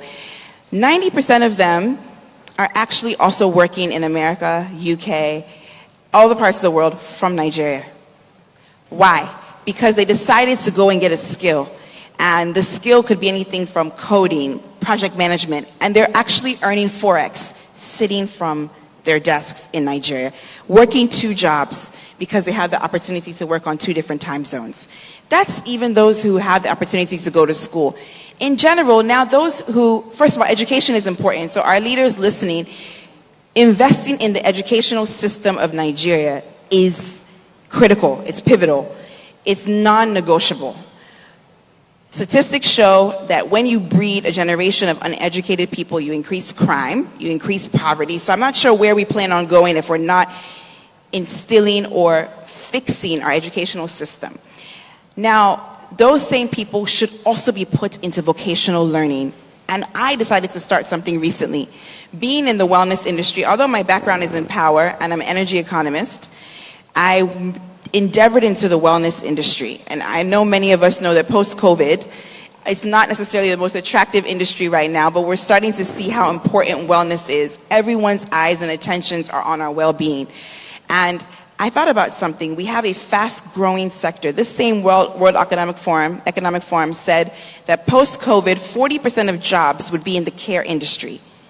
What are we doing? 40% of jobs in the care industry. What are we doing about it? So in 2021, November, I opened a training institute for the wellness sector. And the idea is, let's employ all the young ladies, or let's engage the young ladies and young women who want to create a viable career, a professional career, but they don't know how, because perhaps they weren't able to go and get any type of degree. Them come in and be trained on how to be wellness professionals, masseuse, estheticians, and put them out on an opportunity to not just join corporations, but also to freelance. So we have to realize that finding opportunities that would help these people live a more economically empowered and driven life is very essential to the future of Nigeria. And I hope we can make a difference in some way in some of the comments I made. Oh, wow. Can we give her a round of applause? Brilliant. I particularly loved the challenge. You've thrown down the gauntlet, literally. And I hope we are listening. Visionary convener, Mrs. Oshodi. Mrs. Oshodi, we are listening. We've listened to what she's just said. And I particularly liked your references to important use of data and using that to leverage actions and insights, because you can't really be driving blind. And I think we need to do more of that. So I'm happy that you mentioned that. I like the fact that you came up with something disruptive, repurposing the NYSC. That is very disruptive, but makes sense, because at the end of the day, these same people cannot come out and not have anything to do. I used to work many years ago with the Federal Ministry of Finance and David. They came up with a huge project called UWIN. And the whole premise of that was they had realized that the many youths, there simply weren't enough jobs to absorb them.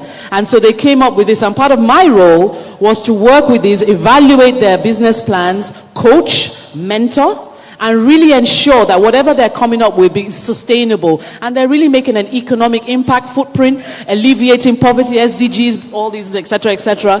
Do you understand? But essentially being economically active. So I really like the fact that you mentioned that. And one fundamental one is about investing more in education. And SDG 17 is about partnerships. So how can we really try and have a voice and understand, and importantly, I liked what you also said. Education is twofold. There's education and there's knowledge. And you alluded to knowledge as well. I really liked how you alluded to knowledge. Knowledge is about experience. And the experience that we've all seen is that it's not just about what you learn in the institutions. So again, repurposing them, etc., etc. So really well done. Are we ready with some? Is the floor open? Do we have questions from the audience? Otherwise, I can ask one or two more questions. Yes, we have questions. Okay. Can you ask it, and then state who you want to answer, please? So the floor is now open. Okay, someone is asking here, Okenyefu Ajayi is asking, how do you build your team to imbibe your values, but ensuring it gets carried over into the business framework? Tonya, do you want to take that? Thank you. Okay, so every business must have what you would call a DNA. And that DNA of the business runs from the CEO all the way down to the man who is at the gate. Once you understand what your DNA is as a business and the vision, the object of what you want, your mission, once you understand it, imbibe that into every single staff. The person at the gate must know what it means to walk into that business, because the first person that anyone meets coming into your business is at the gate. And if that person at that gate does not understand the importance and the DNA of the business, they already lose business for you. So they don't need to see the CEO to understand first if this business is a serious business or not. So to the person asking, the issue is make sure that you imbibe in everyone the DNA of that business. Thank you very much. And just to further underscore the points that Tonya just mentioned, you're actually alluding to culture. And for me, that's one sort of area that's incredibly dear to my heart. Because really, if you think about, I think there was some analysis I read recently where it said that a lot of business failures is down to them not addressing culture. Culture about those shared beliefs, attitudes, mindsets. A lot of the issues we're having is that we're still using a same mindset. So how do we cause that mindset shift? How do we ensure that they enroll and understand the leader's vision? And everyone sort of keys into and understands what their role is. And that's when we allude to DNA, the core. Do you want to say something? Yeah, I want to build on what Tanya said. You know, the DNA is very critical, and speaking to culture, one of the simplest tools that I've found is a principle that we all know, but we don't practice it. And it's called MBWA. It's management by walking about. When leaders lead, they sit in their ivory towers and believe that everybody understands. They don't walk around, they don't interact, they don't engage. If you're a leader and you're not engaging at every level, you're a recipe for disaster. Why? There is, in a classic theory, there's what you always call a strategy to performance gap. About 40% of the organization are disengaged, 35 disengaged, and the reason is they have no clue where they are headed, they have no clue what would happen, and so everybody is just pivotal within his own space and doing whatever he or she feels. So leading from within starts when the tone at the top is about engaging and making sure that you micro-manage the work steps all through the channel and the chain of command. That's what gives the leader the impetus to actually say he's leading. Thank you. Okay. Thank you very much. And I like the point you made, whereby, I mean, I'm sure you all agree in our careers, where the maxim that you don't leave businesses, you leave organizations because of the leaders. So that's just underscoring, again, your point. Thank you. So we have another question. Do you want to? I don't think we can see you. So, okay. Okay. All right. So this is directed to Mr. Cole. This person, Okenyefu again says, being in politics, Mr. Cole, what are some elements drawing from past experience as a core business and innovative leadership practitioner would you say needs to happen in the education sector for us to see lasting changes in the Nigerian economy? So when you get into the political terrain, one of the things that you see first and foremost is that it's open to everyone. And so every single person is important. You cannot ignore even the smallest person in politics. But what that brings to leadership is exactly what ID talked about.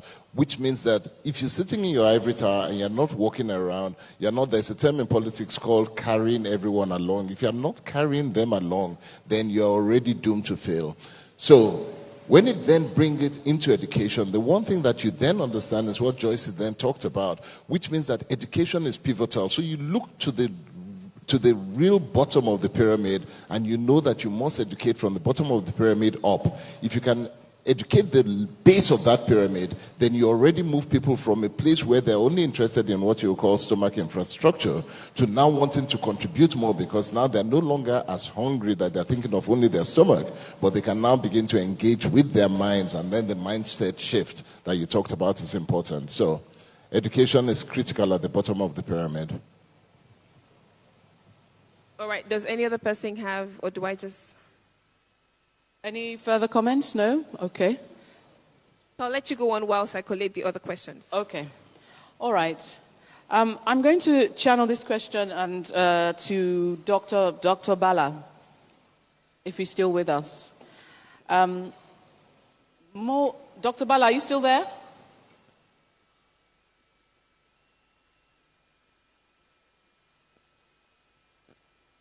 Okay. Has he gone? Is Silvano still with us? He is. He's here. Yeah. Okay. So this one again and in fact, this question applies to all speakers here. And so do feel free. You don't have to, but if you feel you want to answer it. I like statistics. I like data because it informs a lot of insights and way forward. So you're not sort of, reaching out in the dark. The World Bank, and just underscoring Joyce's perspective as well, the World Bank's Darien Territory Education Report states that 74% of global growth of youth population will be between 18 and 23 years. Most of that percentage, and I said global by the way, will be from Nigeria. Surprise, surprise. And 9 other countries by 2035, according to the World Economic Forum. Mo Ibrahim, whom I'm sure we all know, states that there's an incredibly strong correlation between poverty and leadership. I always like setting context before I go into the questions proper. And debates have raged for years, in fact decades, about the leadership challenges that we face as a nation, okay? And obviously there's politics. You're about to go into that. And it's really a question to ask, can you share how you have navigated working with your stakeholders? You understand some of these statistics. You're working in the federal government sector. You're working with a number of other stakeholders across the ecosystem. How can we really, or how have you been able to work with a number of different stakeholders who obviously have different mindsets, okay, and perspectives? But you are clear on what you want to achieve. You work with the United Nations. You're actually working at the behest of the United Nations. So can you share with us some insights of how you've been able to achieve mindset shifts so that you can get everyone to address some of those core issues and statistics that we're actually facing in the future? Dr. Bala. Okay, thank you so much. Like you said, this is quite broad, and for all of us within the transformative promise of the 2030 Agenda for Sustainable Development, leaving no one behind. You talked about the means of implementation and partnership for the SDGs. The public sector, the private sector, the scientific community, basically civil society, and in a whole of government and whole of society approach, we must address these governance questions. Do we have historically as a country inclusive economic growth, that which provides opportunities for economic participation for all the key segments of the society? So this is the approach that we must begin to think through, that at the national and at the subnational level, the private sector, the civil society, what can we all do to change this mindset, to change this approach? Nigeria has always experienced economic growth, but that growth has always been jobless, ruthless, that doesn't provide decent jobs and economic growth for the teeming youth population that we have. So the approach here is to move from achieving just economic growth to that inclusive growth that provides economic opportunity for economic participation for all the key segments of the society, but more especially the poor, the vulnerable, and the youth. So when we work closely with the federal ministries, department, and agencies to ensure that their sectoral policies and plans speak to the intent and the vision of the Sustainable Development Goals, inclusion is central and strategic to the SDG framework, and also the transformative promise of the 2030 agenda, leaving no one behind. In fact, we are looking for those left behind, where they exist, and what sort of intervention must we take to them to ensure that everyone it's on the same page, and we leave no one behind by the time we deliver on the mandate of the 2030 agenda by September 2030. So all the federal ministries, departments, and agencies, the organized private sector, the scientific community, the civil society, we must have this thinking. We must be able to address this governance issue. Do we just want to achieve economic growth that doesn't translate into decent jobs and economic growth for the teeming youth? Obviously, we know the demography, they've all been mentioned, and we all know what we must do to harvest the demographic dividend so that we don't have the demographic disaster. But our first thing is to make sure that our growth is inclusive, and also get the expertise and the resources of the organized private sector. This is a GDP of over $440 billion. What is the size of the public sector when you talk about funding? The entire budget of the Federation in 2020 is just about 27 trillion. The federal component is about 17 trillion, and the 36 states combined about 10 trillion. And that is grossly inadequate. Even pre-COVID estimates that Nigeria needs approximately $85 billion annually to sufficiently implement the SDGs. So we need not only the expertise and the support of the organized private sector in a whole of government, whole of society approach to make sure that our growth is inclusive, while the government provides the enabling environment for that to happen. Okay. And we must look at also SDG 9, critical investment in critical infrastructure that then will enable economic growth that is inclusive to happen. Thank you. We are all on this, and I believe the organized private sector has a critical role to play. Thank you. For the sake of time, I will end here. Thank you very much, Dr. Bala.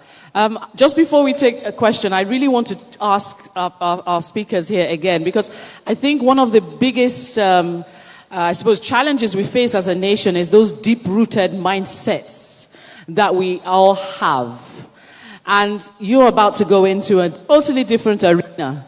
And as you mentioned, inclusivity, as Dr. Bala mentioned, inclusivity, etc., etc. But I reiterate the word deep-rooted mindsets.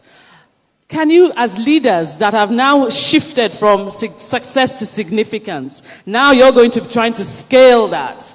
How, your thoughts, please, and I really would like a comment also from Silvano, from everyone, before we move to the panel and close. So it's a big challenge, and I find, so let me localize to the Niger Delta and River State in particular.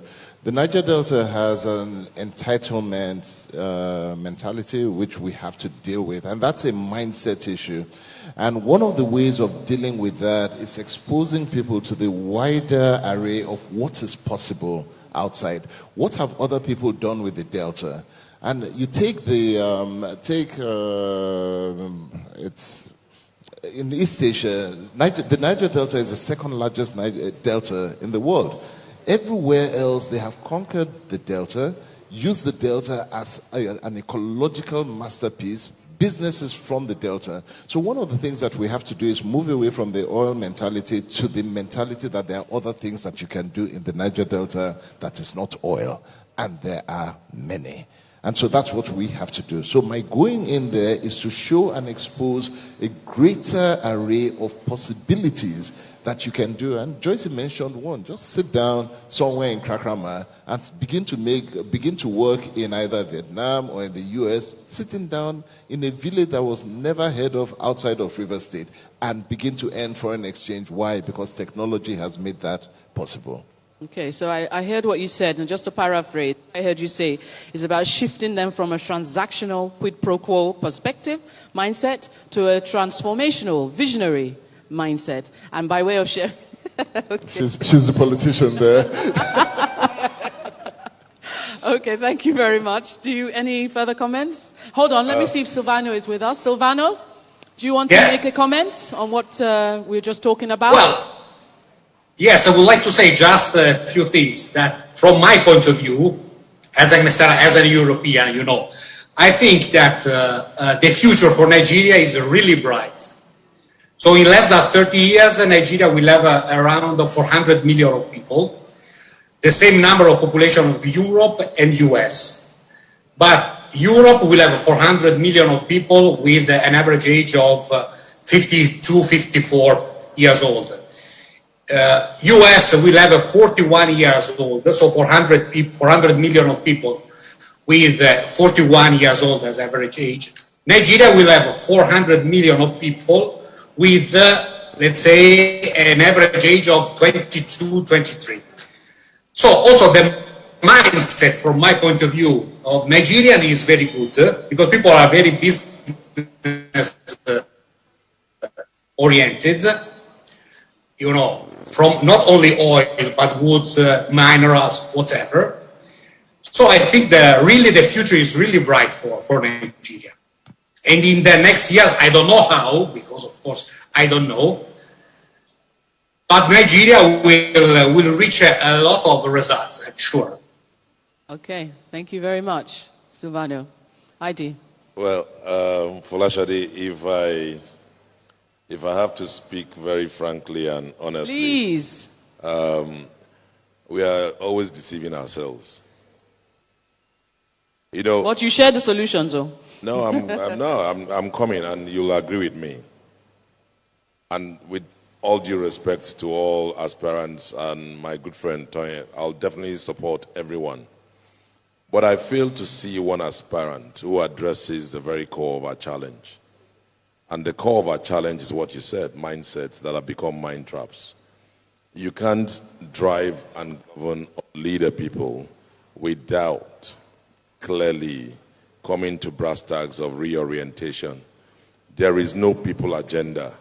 The only thing you hear is infrastructure. They want to build and build and build. If you keep building, the people that have the wrong mindsets will smash them. So all this SDG, GDS, MDG, they are dead on arrival. The fundamentals are what we need to do. If the foundation is destroyed, there's nothing the righteous can do. It's about going to the brass tacks. And most of my career, I worked in manufacturing concerns. There is a manufacturing plant. There is a line. There are inputs and there are outputs. The family is a fundamental place. And what stops a government starting from getting a campaign? We have a national orientation agency dead on arrival. We have state orientation agencies dead. We have ministries of information doing what? Propaganda. No. If we want to solve the Nigerian problem and make it world class, start from the people. People, people, people. Reorientation. When you finish that, open their minds. They see possibilities. They understand it. They know that when you build a bridge, I don't have to destroy it. And they are taken from that level. And you begin to handhold them. Families begin to understand why they are the conduit. Great families make great nation. And like I said to my good friend, late Dora, I love the slogan she put out. But I said, you know what? Good people, great nation. The only reason Dora and I didn't agree was because of the word good. I said good is relative. When a man wakes up every day and continues to feed people, they say he's a good man. But he's not a great man. But a great man will make a great nation. A great people will make a great nation. Let's go to the fundamentals. That's it. Absolutely. From good to great. I really, yes. As a book that I encourage all the youth in the room and those online to go and read. Jim Collins, From Good to Great. It's a marvelous book. I'm smiling broadly because a lot of what you've spoken about, you notice that I've mentioned the word mindset shift many times because that's something that I do. It's something that I've seen, that it's actually people. It's people. It's people, as you said. And it's really about those mindset shifts. You cannot really achieve much if there isn't a shift. And you alluded to it. When you open their minds, it leads to so much breakthrough possibilities. And I really implore that one of the things that the visionary convener can take away from today is really to focus on how we can address culture and mindset shifts. And I volunteer to provide some support, and I implore you to also leverage our speakers here today. We're not closing yet because I understand we still have some more questions. Can we take one or two more? Yes, we actually have quite a number of No, questions. two more, please. Just two. More. Okay, Thank one you. for Mr. Enang and one for Joycey. For Mr. Enang, it says, seeing your bio, it is of no doubt that you consequently had to multitask over time during your career, which the workforce requests you to have varying ideas and point of view due to you holding various posts. How were you able to achieve this? Well, I think the underlining word there is self-leadership or words. You need to be a good leader of self, and what that means is, first and foremost, I have like I said, I schooled practically. My parents were civil servants. I went to public / private schools, and at the end of the day, there are certain things I had to tell myself. That if I have to come all the way from Ikodokmane to make it in Lagos, I need to have knowledge. So I invested in knowledge. Even though I worked at one of the best companies or most of the best companies, whether it was Coca-Cola or Guinness, my personal investment was far more. Let me tell you the root to it. Whatever I earned, gross amount I earned, 10% of it was to my own personal development. I do that till this day. So if I earned 400,000, trust me, 30% of that was going into my own personal development. I didn't wait for the company to train me. I didn't wait for them to send me to courses. I trained and developed myself. And then as I went on, I kept learning. And in the process of learning, you need to have collaborators. Those collaborators will always be like your sandwich. There's always a piece of bread at the top. There's a piece of bread under.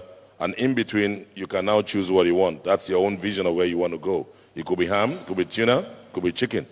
And you decide. But then you need collaborators to help you. Whenever I take the bite, I know it's a good bite. And one thing is, in my leadership journey, the minute I step into a role, my first day is to look for my successor. And so all through my career, you'll find that each time I left, it was not about succession planning, it was succession management. And most of my mentees or those that are in my teams always came through to ride from wherever I stopped. Thank you. Thank you very much, Mr. Enang. And finally, for Joycey, what skills would you advise youth of now to possess for the work of now and the future? That's a very great question. And I just wanted to touch upon the mindset real quick.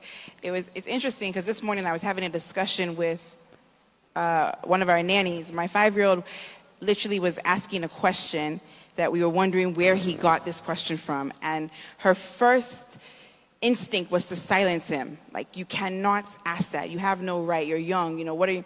And we went into this 30-minute discussion about mindset and about the fact that, having been born and raised somewhere else, I understand the stark difference. It's one of the first things I noticed moving to Nigeria at the age of 25.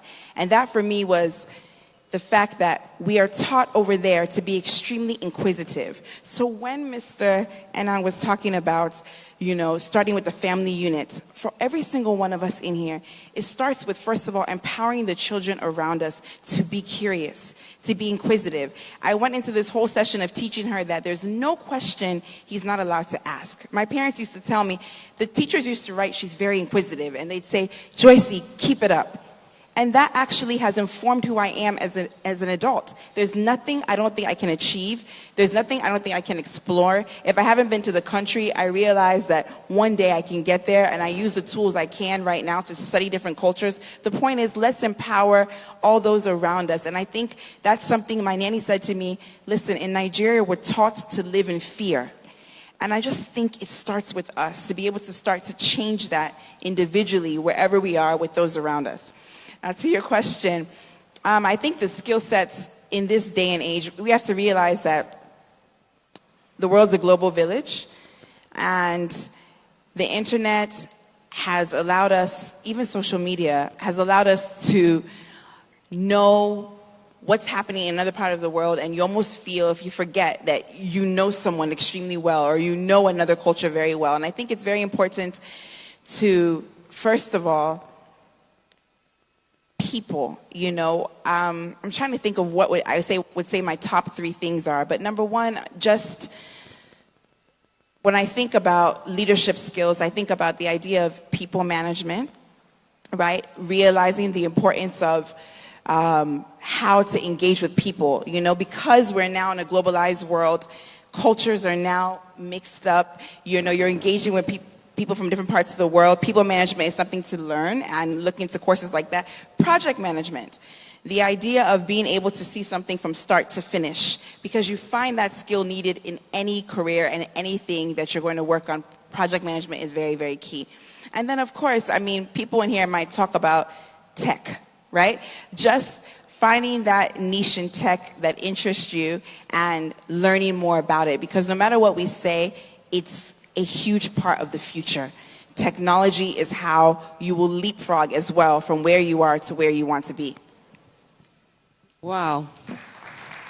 Thank you very much. I think the theme, the pursuit of leadership impact, our esteemed, distinguished speakers have done extremely excellent justice to that topic. So please, can you all please give them a resounding round of applause as we close. And thank you all, really. Thank you all very much for today. Thank you.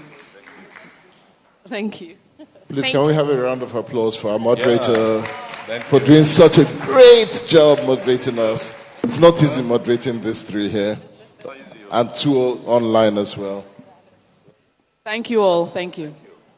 Thank you very much. Can we one more time applaud our panelists for a truly insightful and enlightening session? We'll have another group photograph.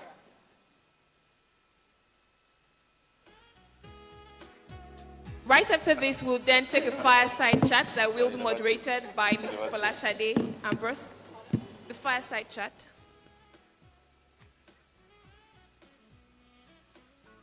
After this. Yes, sure.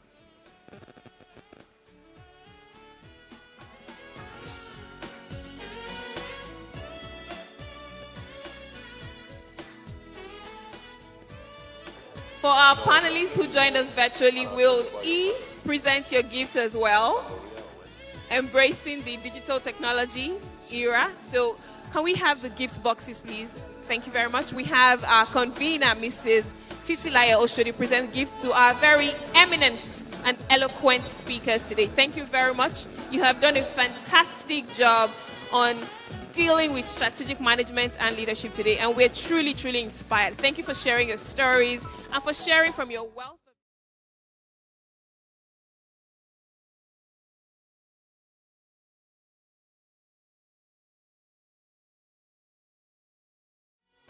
And we are sorry if we were not able to take your questions. We are pressed for time. We understand that you have other things to do after you leave here, but we truly appreciate you for participating. Over to you now, ma'am. Oh, what an enlightening session. I hear that there are lots of questions, but because we have to manage time and you all are really, really busy people, so what we want to do is create a repository of questions so that we can send them across. And we're going to have a fireside chat where we're going to be able to build some form of compendium from all of the insights and the perspectives that have been pulled. And then we can actually design an action plan and begin to progress from there. But in the meantime, I'd like to express immense gratitude and appreciation for taking time out of no time in the rain to come and share with us from your wealth of experience and knowledge, even for our youthful Mrs. Joyce Awoshika. Thank you so much for hitting the nail on the head and also helping us. Sometimes us adults just, it's a bit difficult sometimes, but putting things into perspective is really, really key, and thank you for that. So I'm going to start with my coach. I call him Coach Me. Mr. I.D. Enang. Thank you so much for always being there. A support of immense value to me. Your words, keeping it real, never ever mincing words. You always poke me, especially us in government. But thank you for what you do.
Mr.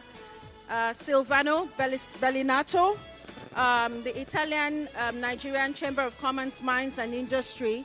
Thank you so much. I don't know if you're still online. I'm so sorry for the remiss of mention. And also to Dr. Bala Yahaya. Thank you so much, sir. Thank you, Mr. Bellinato. Thank you so much. We will be sending your gift across, don't worry.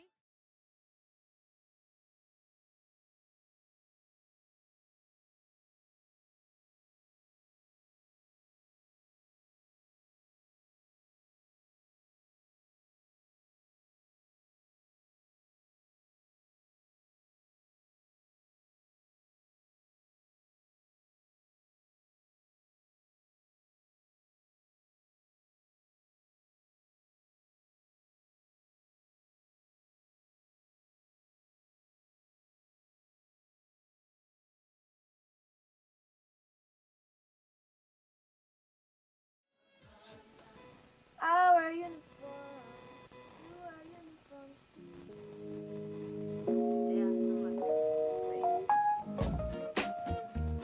Thank you very much, very distinguished guests, for still staying up until this time. We will be wrapping up very shortly. but not without a fireside chat with one very distinguished personality that we have in our midst. We have Dr. Bisi Esuoroso, formerly Akin Alabi. She is the project lead, Safe Schools Lagos. She was a former special advisor on education, science, and technology for the immediate past government of Oyo State. She is the founder of School Run Academy and co-founder of Partners in Education, United Kingdom, an alumna of the University of Lagos, London South Bank University, and King's College London. She is a diligent educator who exhibits great passion for developing sustainable education solutions in Africa.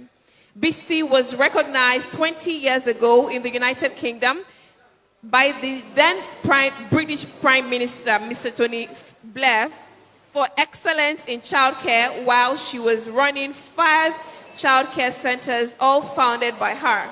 She was invited to number 10 Downing Street to dine with Tony and his wife, QC Cherry Blair. BC is focused on succession planning for Africa. She's also alumna of University of Surrey, UK, and University of Westminster.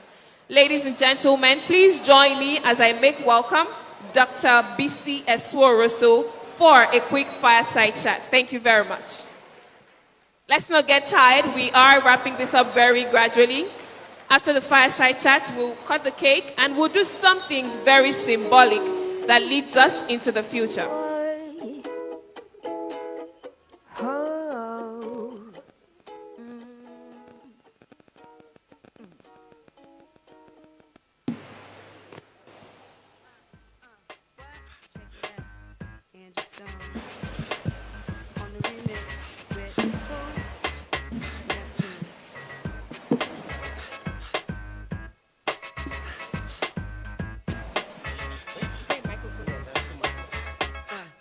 So I'm going to transition from being the compere to being the moderator for this session.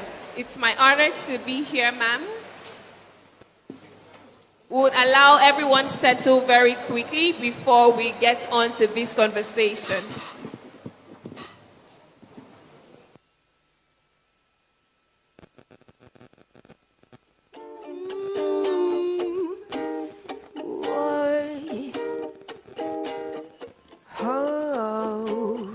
We have Dr. Bisi Esuoroso on stage, and we have a quick fireside chat. And we'd like everyone to please settle very quickly so we can just benefit from the 10-15 minutes of this fireside chat with Dr. Bisi.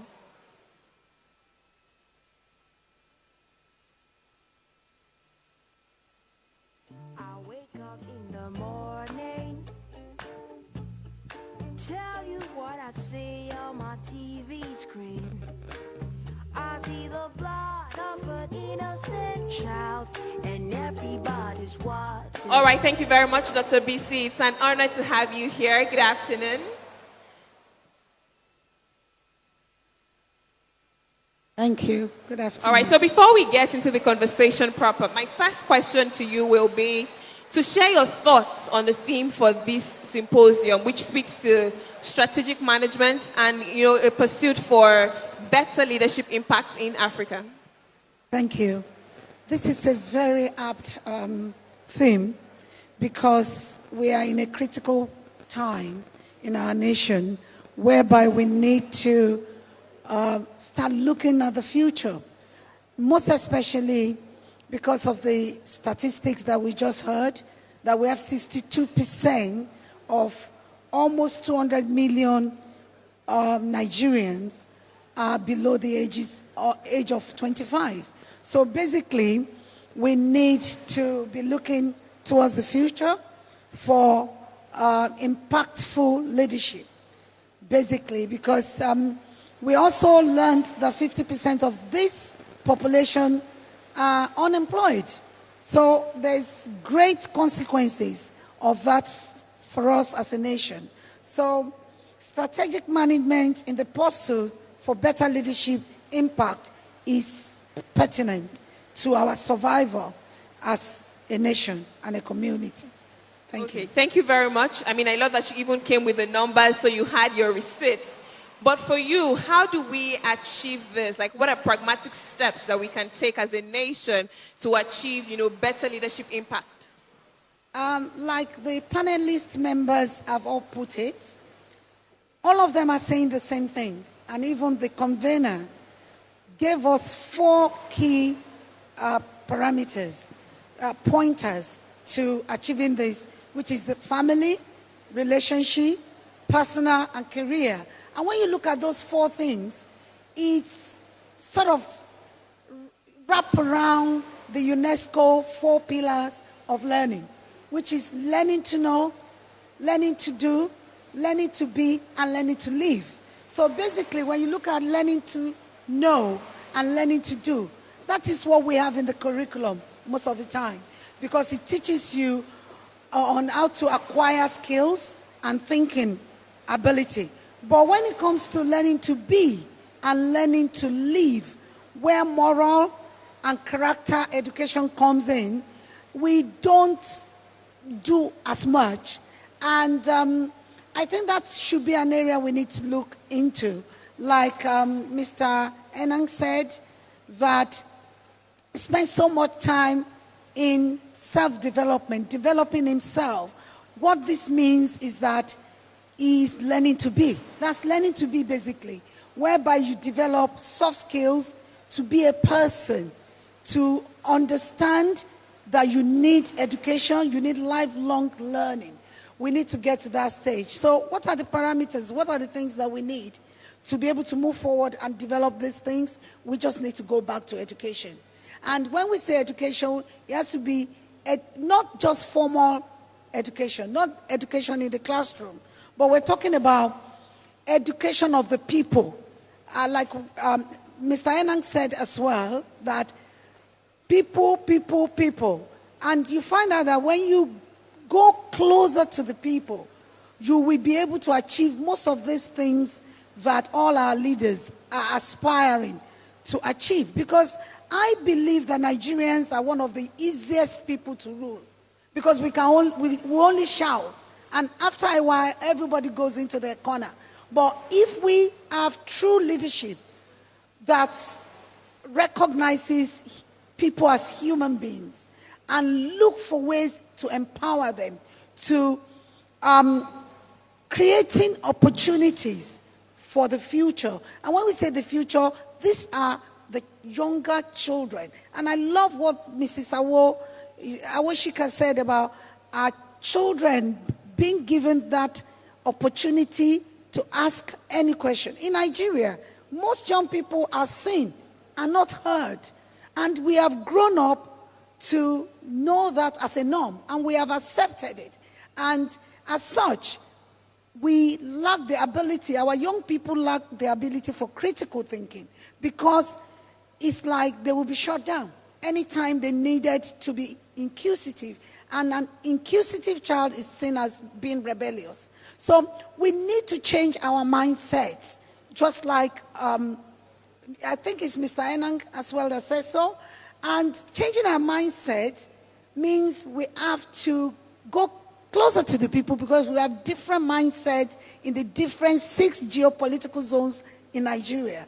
The South-South, the Southwest, the Southeast, the Northeast, the Northwest, and the North Central. We don't have the same mindset. And I was very happy when Mr. Tony Cole spoke about the mindset of being entitled, entitlement mindset. A lot of our young people have that, not just in the Southeast or South-South, So we need to also use mentoring. Mentoring is a great tool.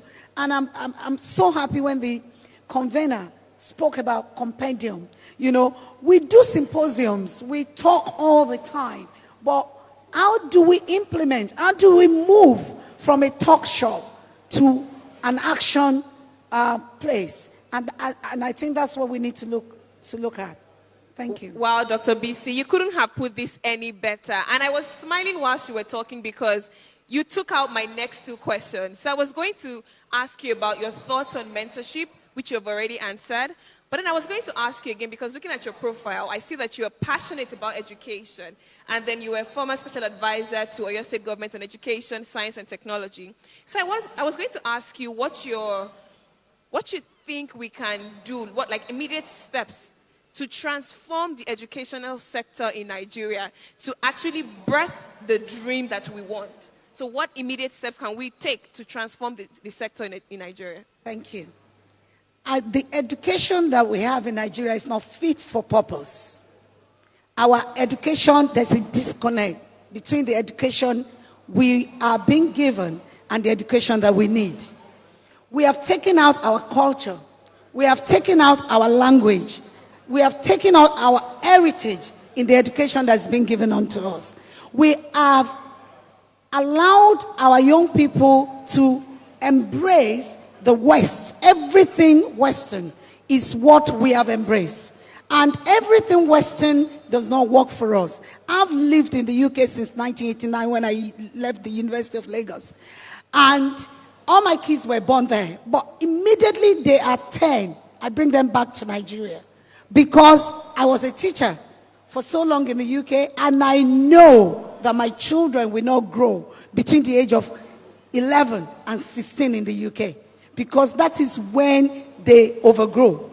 So at the end of the day, we need to imbibe our culture. And we need to look at character education. I was very happy when the former governor of Osun State started the Omoluabi Palace. But there was no continuity. When we were in Oyo State, we did what we call the Oyomesi. And I championed the Oyomesi. And the Oyomesi was basically character education. And then we did infusing of motivation and incentive to the teachers. Because number one, you can't give what you don't get. Our teachers are rusty. Our teachers don't upskill. They don't have the opportunity to build on what they learned in school. So majority of them are still teaching based on what they learned 10 years, 20 years, even as much as 30 years back. They're still using it. They have not gone back to the classroom to retrain and reskill. So for education, the first thing we can do is soft skills. We need to look at soft skills. We need to bring back our history. And the convener is trying to write history today by saying that she will put together everything in a compendium. If we can get that compendium into the classroom and get our young people to learn about Mr. Tony Cole, learn about Mr. Enang, learn about Mrs. Awoyi Shika, and the convener, the moderator, learn about what they have done, the steps they've taken in their own journey and in their own community. It will be real. It will be so real to them. And we will start to rewrite our narratives. We need to rewrite our narrative and not wait for our foreign brothers and sisters, people from the European community, to write our stories for us. That's one thing that we lack. And we learn from propagandas, rumors. You never can read the newspaper in Nigeria or any story whatsoever and boast that is the truth. Because you hear several versions of the same things. So why don't we begin by writing stories of all these people who are successful and teaching it as character education in school? I think we will quickly be able to scale up in what we're trying to achieve. And also technology. Technology is an enabler. Technology will help us to bridge the gaps that we have. We really need to bridge the gaps, and we need to change our curriculum from learning, acquiring knowledge to competencies. So we need to, like Mrs. Awoshika said, that we need to get those NYSC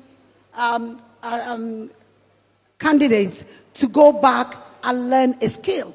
I think that will be very important in order for us to be able to meet the other nations, because we're really lagging behind, and there are consequences for that.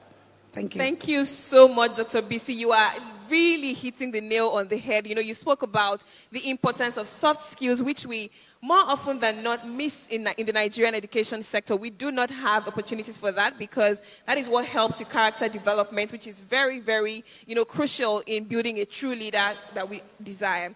You also spoke about, tackling the roots, so speaking to empowering our teachers who are still using old and outdated curriculum. So we must tackle that issue as well. And definitely technology is a subject matter that we cannot neglect, because that is the future, just like Joyce has said. Thank you so much, ma'am.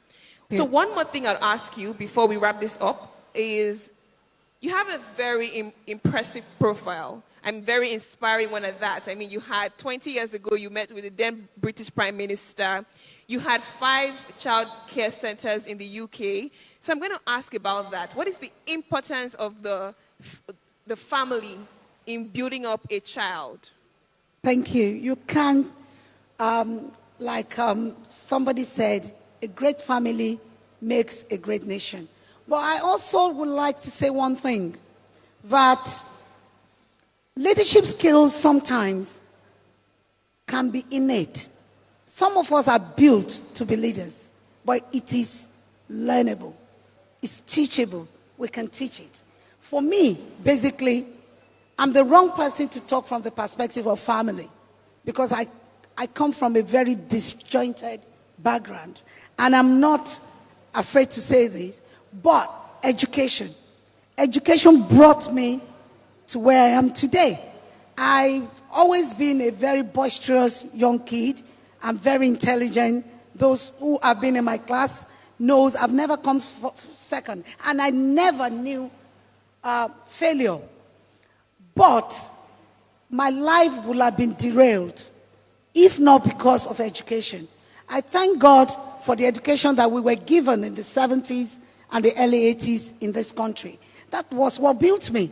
I went to England when I was 20, and by the time I was 23, I've started my business. By the time I was 30, I had about 40 Europeans working for me. On my Instagram page recently, I saw the old picture, and I saw my PA then, who is a blonde, blue eyes, Dawn. And I put the picture, and I said, "Oh, Dawn, I wonder where you are now." By the age of 30, I have completed everything. I had my youngest child when I was 30. I got married when I was 25. I left Unilag when I was 20, and I went straight to the UK. So what made me is the Nigerian factor. When I was in Nigeria, when I was in Unilag, I was struggling because I took myself to get an education. It wasn't my parents that wanted me to get an education. And if I remember the story of me getting an education, I remember I used to go to Professor Titilayo Oshodi's office. I would stand there because somebody told me he was the admission officer. He was a doctor then. I stood in his office for like 2 weeks before he noticed me. And he said, "Young girl, I see you here every morning. What happened? What are you looking for?" I said, "You." He said, "Me? I don't know you." I said, "Yes, you don't know me. What do you want?" I said, "I want admission." And the rest was history because I've passed, but I have no parents to go and rig me to get into Unilag. I don't know anybody in JAM. I became Dr. Olowo Kudejo. Is still alive. He just retired last December. I became his PA. I would carry all these things, all the paperwork, follow him to JAM office in Alexandra. Then there was no computer. So we started writing names. People will write change of course. I was the one doing all the paperwork for him. Then I put my name in the final list. That was how I entered Unilag. And during that time, I helped 3 of my friends to enter Unilag as well at the same time. I have always been impactful in what I do. When I got to the UK, I was recognized by Tony Blair. There's nowhere I go. When I went to the UK, I told myself, I'm not going to be a Nigerian that defraud. I'm going to be a good ambassador of Nigeria. And I thank God today that I'm a good ambassador of Nigeria. So it's all about personal values. Thank you. Thank you so much, Dr. BC. I'm going to wrap this all up. Can we applaud Dr. BC, please? I mean, even as the moderator, I'm being inspired just listening to your story. But one thing that you mentioned, which I will just close with, and will be of my final question to you because of time, is you talked about coming from a disjointed family. And that is something a lot of people don't talk about. And someone might look at you in the audience or read your story and assume you were born with a silver spoon. And people sometimes allow, their backgrounds to keep their back on the ground and just say, let's have a pity party here. My parents are poor. I can't do this. What are your final words to people listening to you who probably, it's never too late to make a detour, right? So just final words to encourage people listening to you who want to be great but think they don't have the opportunity to be great. Learning from your story is really inspiring. So, Dr. BC, thank you so much. I wrote on the quote, and that's my greatest strength, is that we are all victims of our background. Irrespective, we shouldn't let that limit us. Limitless, we should forge ahead and be focused. That's my final word. Thank you. Be limitless, be illimitable, and forge ahead. Thank you so much, Dr. BC. Can we applaud her as she exits the stage? This was short, but it has been truly, truly impactful. All right, so I have the privilege of taking a picture with Dr. BC before I invite our convener and other speakers to take a group photograph. All right.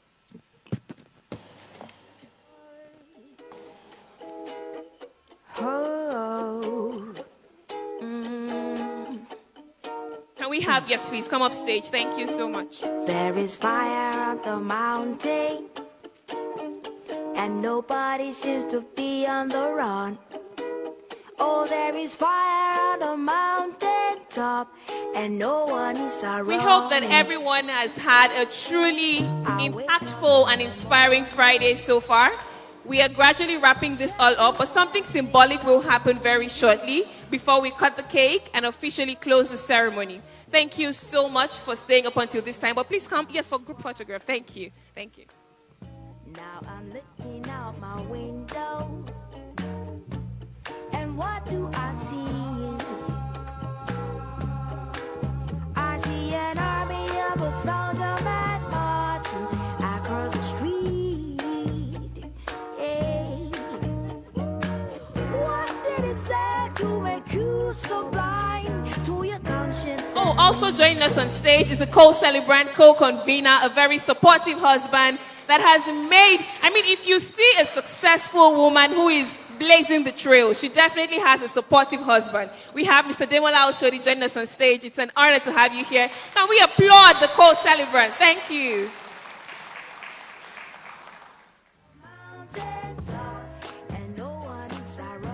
We'll present the gift very quickly, and then we'll also listen to Katrina from the German embassy very quickly. Thank you so much, Dr. BC Suruso, for those wonderful words of wisdom. Thank you because you're rooted. Thank you because you're honest, you're candid. Thank you for taking us back round full circle and helping us to know that we can get back to the basics again, and we're going to make that journey. We're going to start that journey, and you will be part of that journey. We will be coming back again. That compendium, yes. We're going to be working on it together. Thank you for helping us to know it's people management, it's education, and succession management. I've learned quite a bit in a few hours. Thank you so much, and please receive this with love.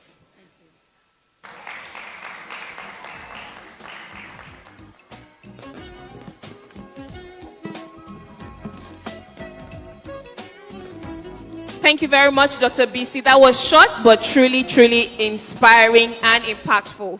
Just before we get on to the symbolic moment, I'd like to invite Katrina for a quick speech. Katrina is from the German embassy. Can we please applaud her as she comes up stage very quickly? Can we please applaud her? Thank you. Thank you very much.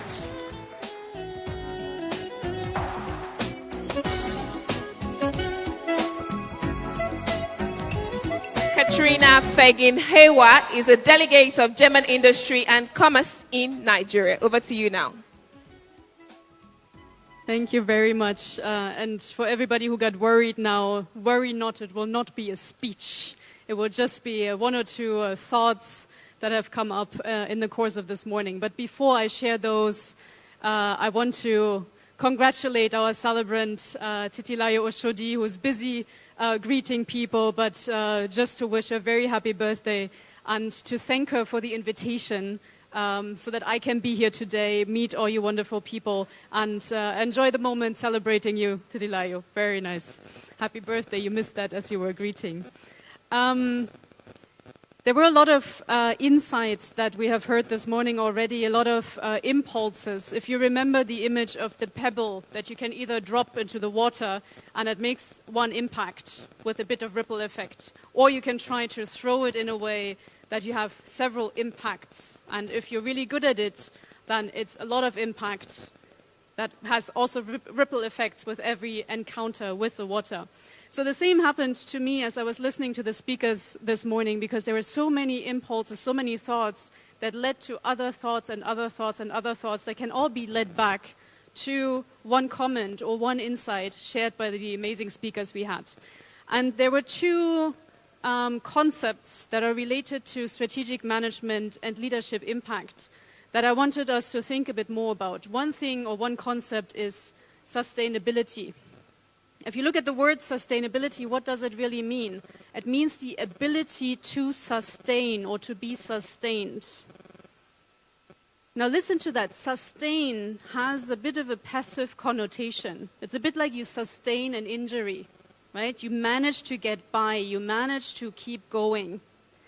And it's interesting because we use the word sustainability actually to describe future-proof concepts. So we're using the word for something that is forward-looking, for economic sustainability, for environmental sustainability, for social sustainability.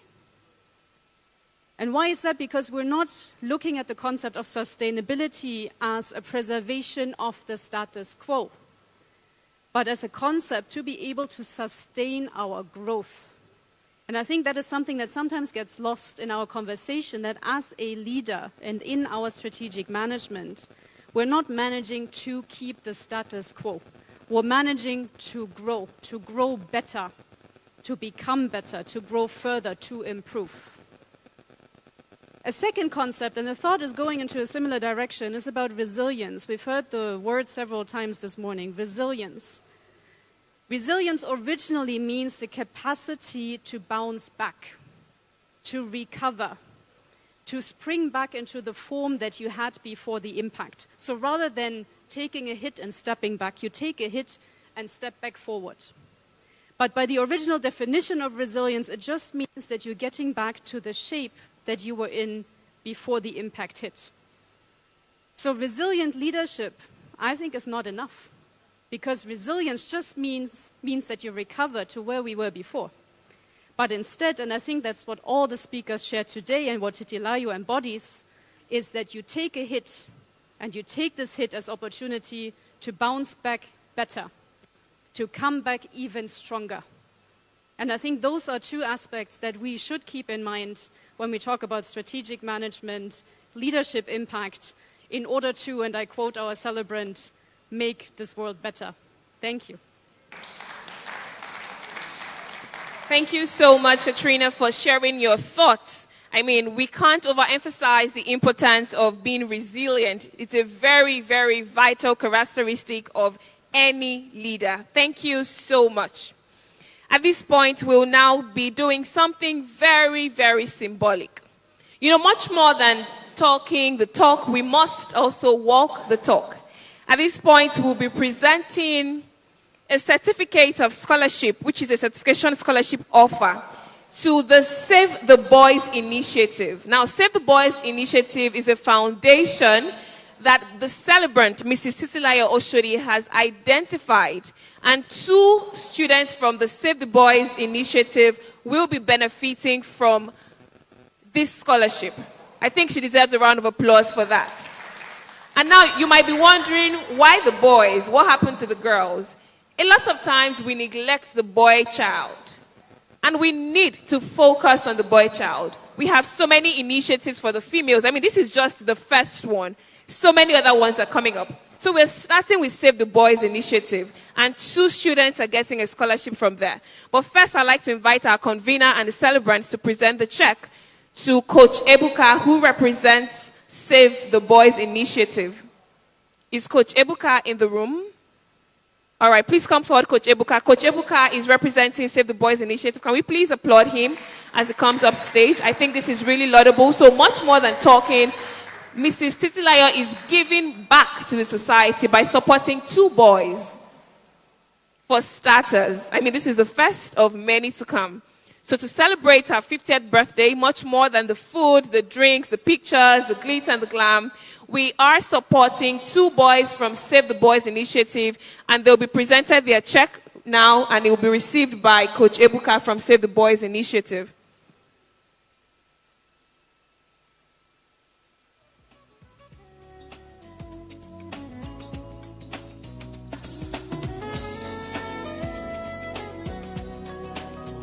Thank you very much. It's a great honor to be here this afternoon to receive this from Mrs. Titilayo Oshodi. You have been a great inspiration. Just to let you know that when my team saw this and my wife, they said, no, you have to be in Lagos to receive this. We are really overwhelmed by this support because it's something that, we hardly see when people say, why are you working with boys? Do boys have any problem? Save the Boys initiative exists to empower, equip, and mentor boys to live positive and productive lives. And it's so unfortunate that the 2020 report shows that out of over 10 million Nigerian children, that boys have 62% of that number. It will shock you to know that. And it's devastating what we're seeing in the society, from families to institutions, everywhere. Our boys are on the streets doing things they shouldn't do. And we can see how that is affecting the society and several things in the world. And that's why we've been equipped with this vision to save our boys, to help our boys, refocus. I like what they're saying about mindset. Just yesterday before we came here, one of our mentees sent a letter from his office that they gave him a letter commending him for his level of integrity and truth, and even exposing some things that were happening in the office. And this is what we want to see in our nation. We've done a lot of projects, scholarship to boys, out of school boys, out of street boys, helping them. Project to schools. Something happened when we went to schools last year. Over 20 schools to reach out to 5,000 boys. Boys, we are like, you came to talk to us. Nobody comes to talk to boys. We feel we are neglected and we are forgotten. But to see hope and inspiration in the life of these boys gives us great joy. And we are happy that she's even seeing and recognizing what we are doing and even sending this support to 2 of our boys. It means so much to us. Just the concluded International Boys Conference that we had last month, where we hosted over 1,000 boys. We could see boys literally crying and saying, you mean there's somebody that is standing as a voice for us? And we believe that when our boys are equipped, we are safe. Our girls are safe. The society is safe. Leadership is safe. And a lot of things are safe. And that's why we are here saying we are really, really grateful. The 2 boys that will be getting this scholarship are not here, but they send their greetings. They followed me up till I left this morning saying, how can we meet her? We are so grateful. We are honored. One of them was literally crying. It means somebody saw this somewhere and is ready to help us. One of them is an orphan and has been living with us for over 5 years, going through a journey of transformation, and even one of the best in his class in the higher institution. And we are really grateful. We are really grateful. We want to say thank you. Thank you. We're inspired to do more. Our Boys Reformation Home coming up, our Reformation programs. We are just inspired to keep doing more because of this. And you said, remembering the legacy of your father. I'm sure that is with the Lord. And he's there smiling, saying, this is my daughter. Following with this legacy, seeing that people's minds are transformed, people have a right mindset. I'm sure he's so excited and happy where he is, seeing that you are pulling through with what he has impacted you. And we know that this is just a beginning of greater things to come. Thank you so much. We left all the way to come just to show you how grateful we are. That somebody could see us and not say, what people doing with boys? Nothing is happening. Saying we are doing a laudable work. We are grateful. We are honored. God bless you. Okay, so Coach Ebuka, without further ado, like you have said, we're sponsoring 2 of the children in your on your platform, and what we want to say is that keeping on. Changing the nation is one step at a time. We want to start with the mind reorientation. We want to start with nudging and creating that mind shift, And so do not think there will be days where you feel like, oh, I'm not being heard. But, this is just to let you know, because I don't know you from anywhere. I only met you on a program, and I heard about your initiative, and I bought into it because I could imagine what my father went through as an orphan and how he was able to navigate life to who he was before he left.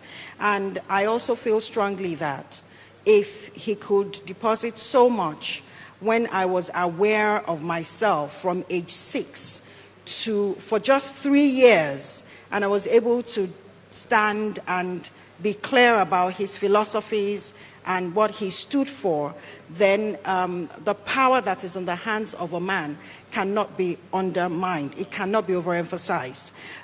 The man is the leader of the home. The man is the steward. The man is the servant leader. The man is the anointed one. So there's a power that is bestowed originally and spiritually on a man. And so a lot of the strongholds are carried by men. And so we cannot continue to undermine or underemphasize, the need for us to reorientate and build up capacity with men. So once again, we present the first check to Emmanuel Richard. He's an orphan. Emmanuel Richard is an orphan, yes. Imagine. So to Emmanuel Richard, I hope you can take a photo so that he knows that he's collected his check.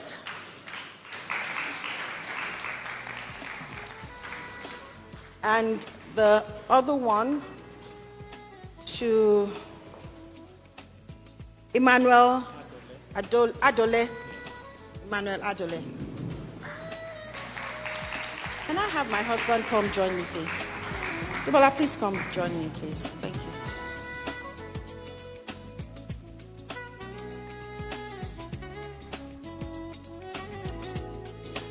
Okay, both of them. Okay.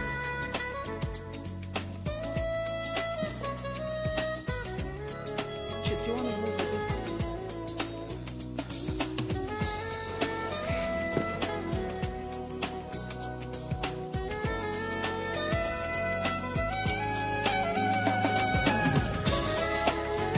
Thank you very much.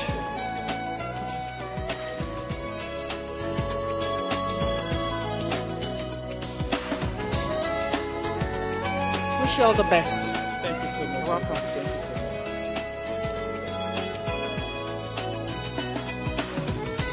much. Thank you so much, Mrs. Titilayo Oshodi, for changing the world, one boy at a time, one girl at a time.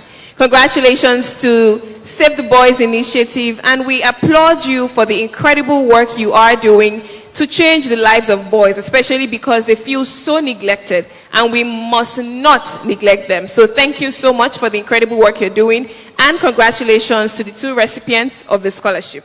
Thank you. Thank you. Thank you. Thank you once again to our convener, who is changing the world one child at a time. It's been a very fantastic day, but we will not leave this occasion without the celebrant cutting her cake. So please join me as I make welcome Mrs. Titilayo Oshodi to come cut her cake. Mrs. Titi, please, your cake. Yes. She will be joined by her husband, Mr. Demola Oshodi. Thank you so much, sir, for being here with us and supporting this cause.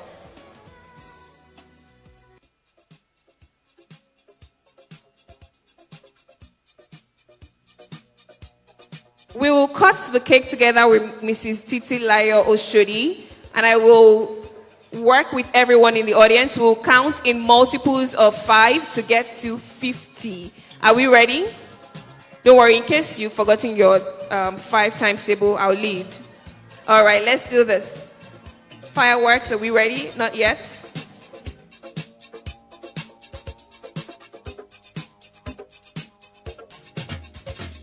Thank you so much, everyone in the audience, our very distinguished guests, for honoring this invitation and spending your Friday here with us. I mean, it rained this morning, and you could have been anywhere else, but you chose to be here to celebrate with Mrs. Titilayo and her husband. Thank you so much for joining us at this symposium. And we do hope that you have learned one or two things and that you would transfer what you have learned to every other person around you, to your cousins, your friends, your relatives, neighbors, your mentees, and we hope that you're inspired to mentor other people as well. All right, so are we ready with the fireworks? Good to go. All right, so we'll do it in multiples of 5 up until 50.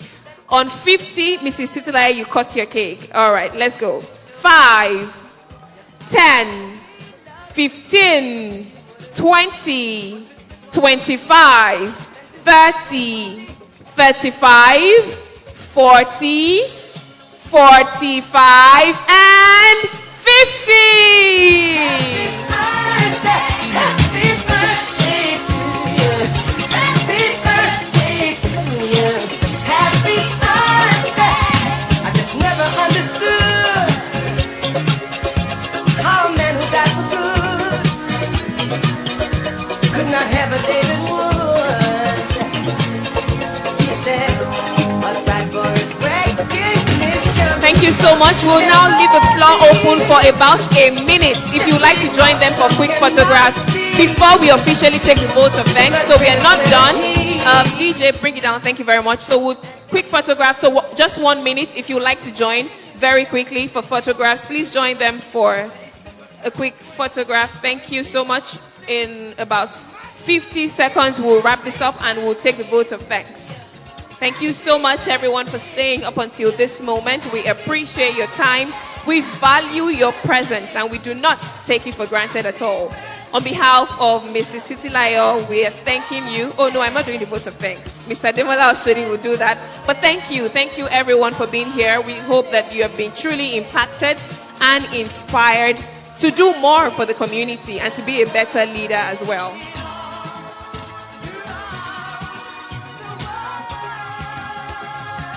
All right, please take photographs and allow other people. We have about 30 more seconds to do this. 30 more seconds. Right after the ceremony is officially closed, we'll take more photographs. But for now, just quick photographs. Thank you. All right, thank you so much. Take your photographs and allow other people take their own photographs so that we can take a vote of thanks. Thank you so much. Thank you. Thank you. In about 20 seconds, we'll close this and then take the vote of thanks. Congratulations, Mrs. Titilayo Oshodi, for putting this together. We have been truly inspired.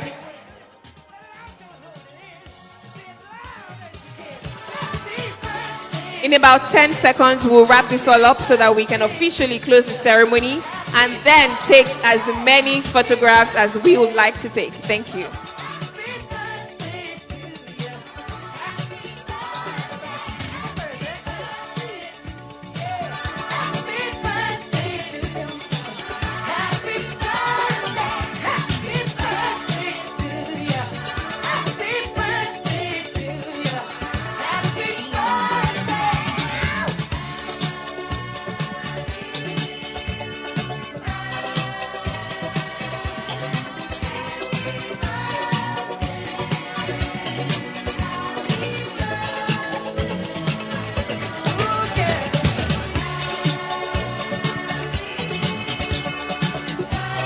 Thank you very much. Thank you.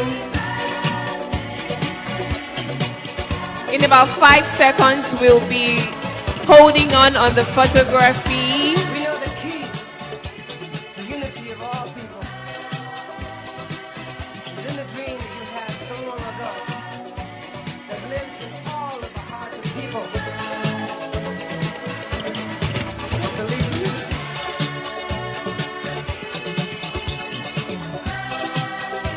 We'll make the dream become a reality. I know we will.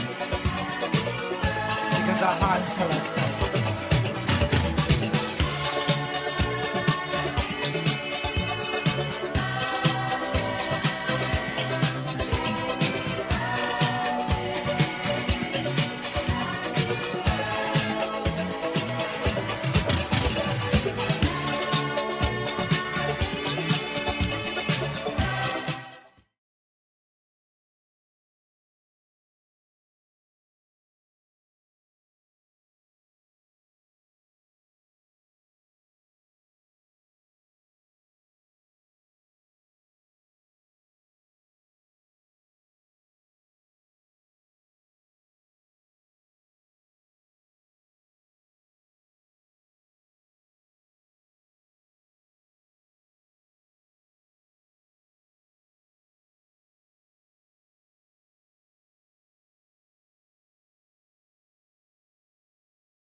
Right after we take the vote of thanks, please do not leave. We have refreshments for every single person here. But to officially close the ceremony and to give us the vote of thanks, please join me as I make welcome a distinguished gentleman, a supportive man, the backbone of our celebrant, and who I'm calling our co-celebrant. Please join me as I make welcome the husband to our celebrant, Mr. Titilayo Oshodi, for the vote of thanks today. Thank you very much. A round of applause for Mr. Titilayo Oshodi as he gives us the vote of thanks. My name is Mojibade, and I've had a fantastic time being your compare today. Over to you now, Mr. Titilayo, for the vote of thanks. Thank you. Thank you very much, everybody, for honoring my wife and my family by coming here on Friday, a rainy Friday afternoon. May God continue to bless us, bless all of you and your family. Let us see 50, 60, 70, 80, 90, 95. Thank you very much. God bless you. Bye-bye. Thank you very much, sir. Congratulations, Mrs. Titilayo Oshodi. We celebrate you and we pray for many more years and decades of making an impact and changing lives. Once again, ladies and gentlemen, it's been my absolute honor being your compare. Have a lovely afternoon and enjoy lunch. Goodbye.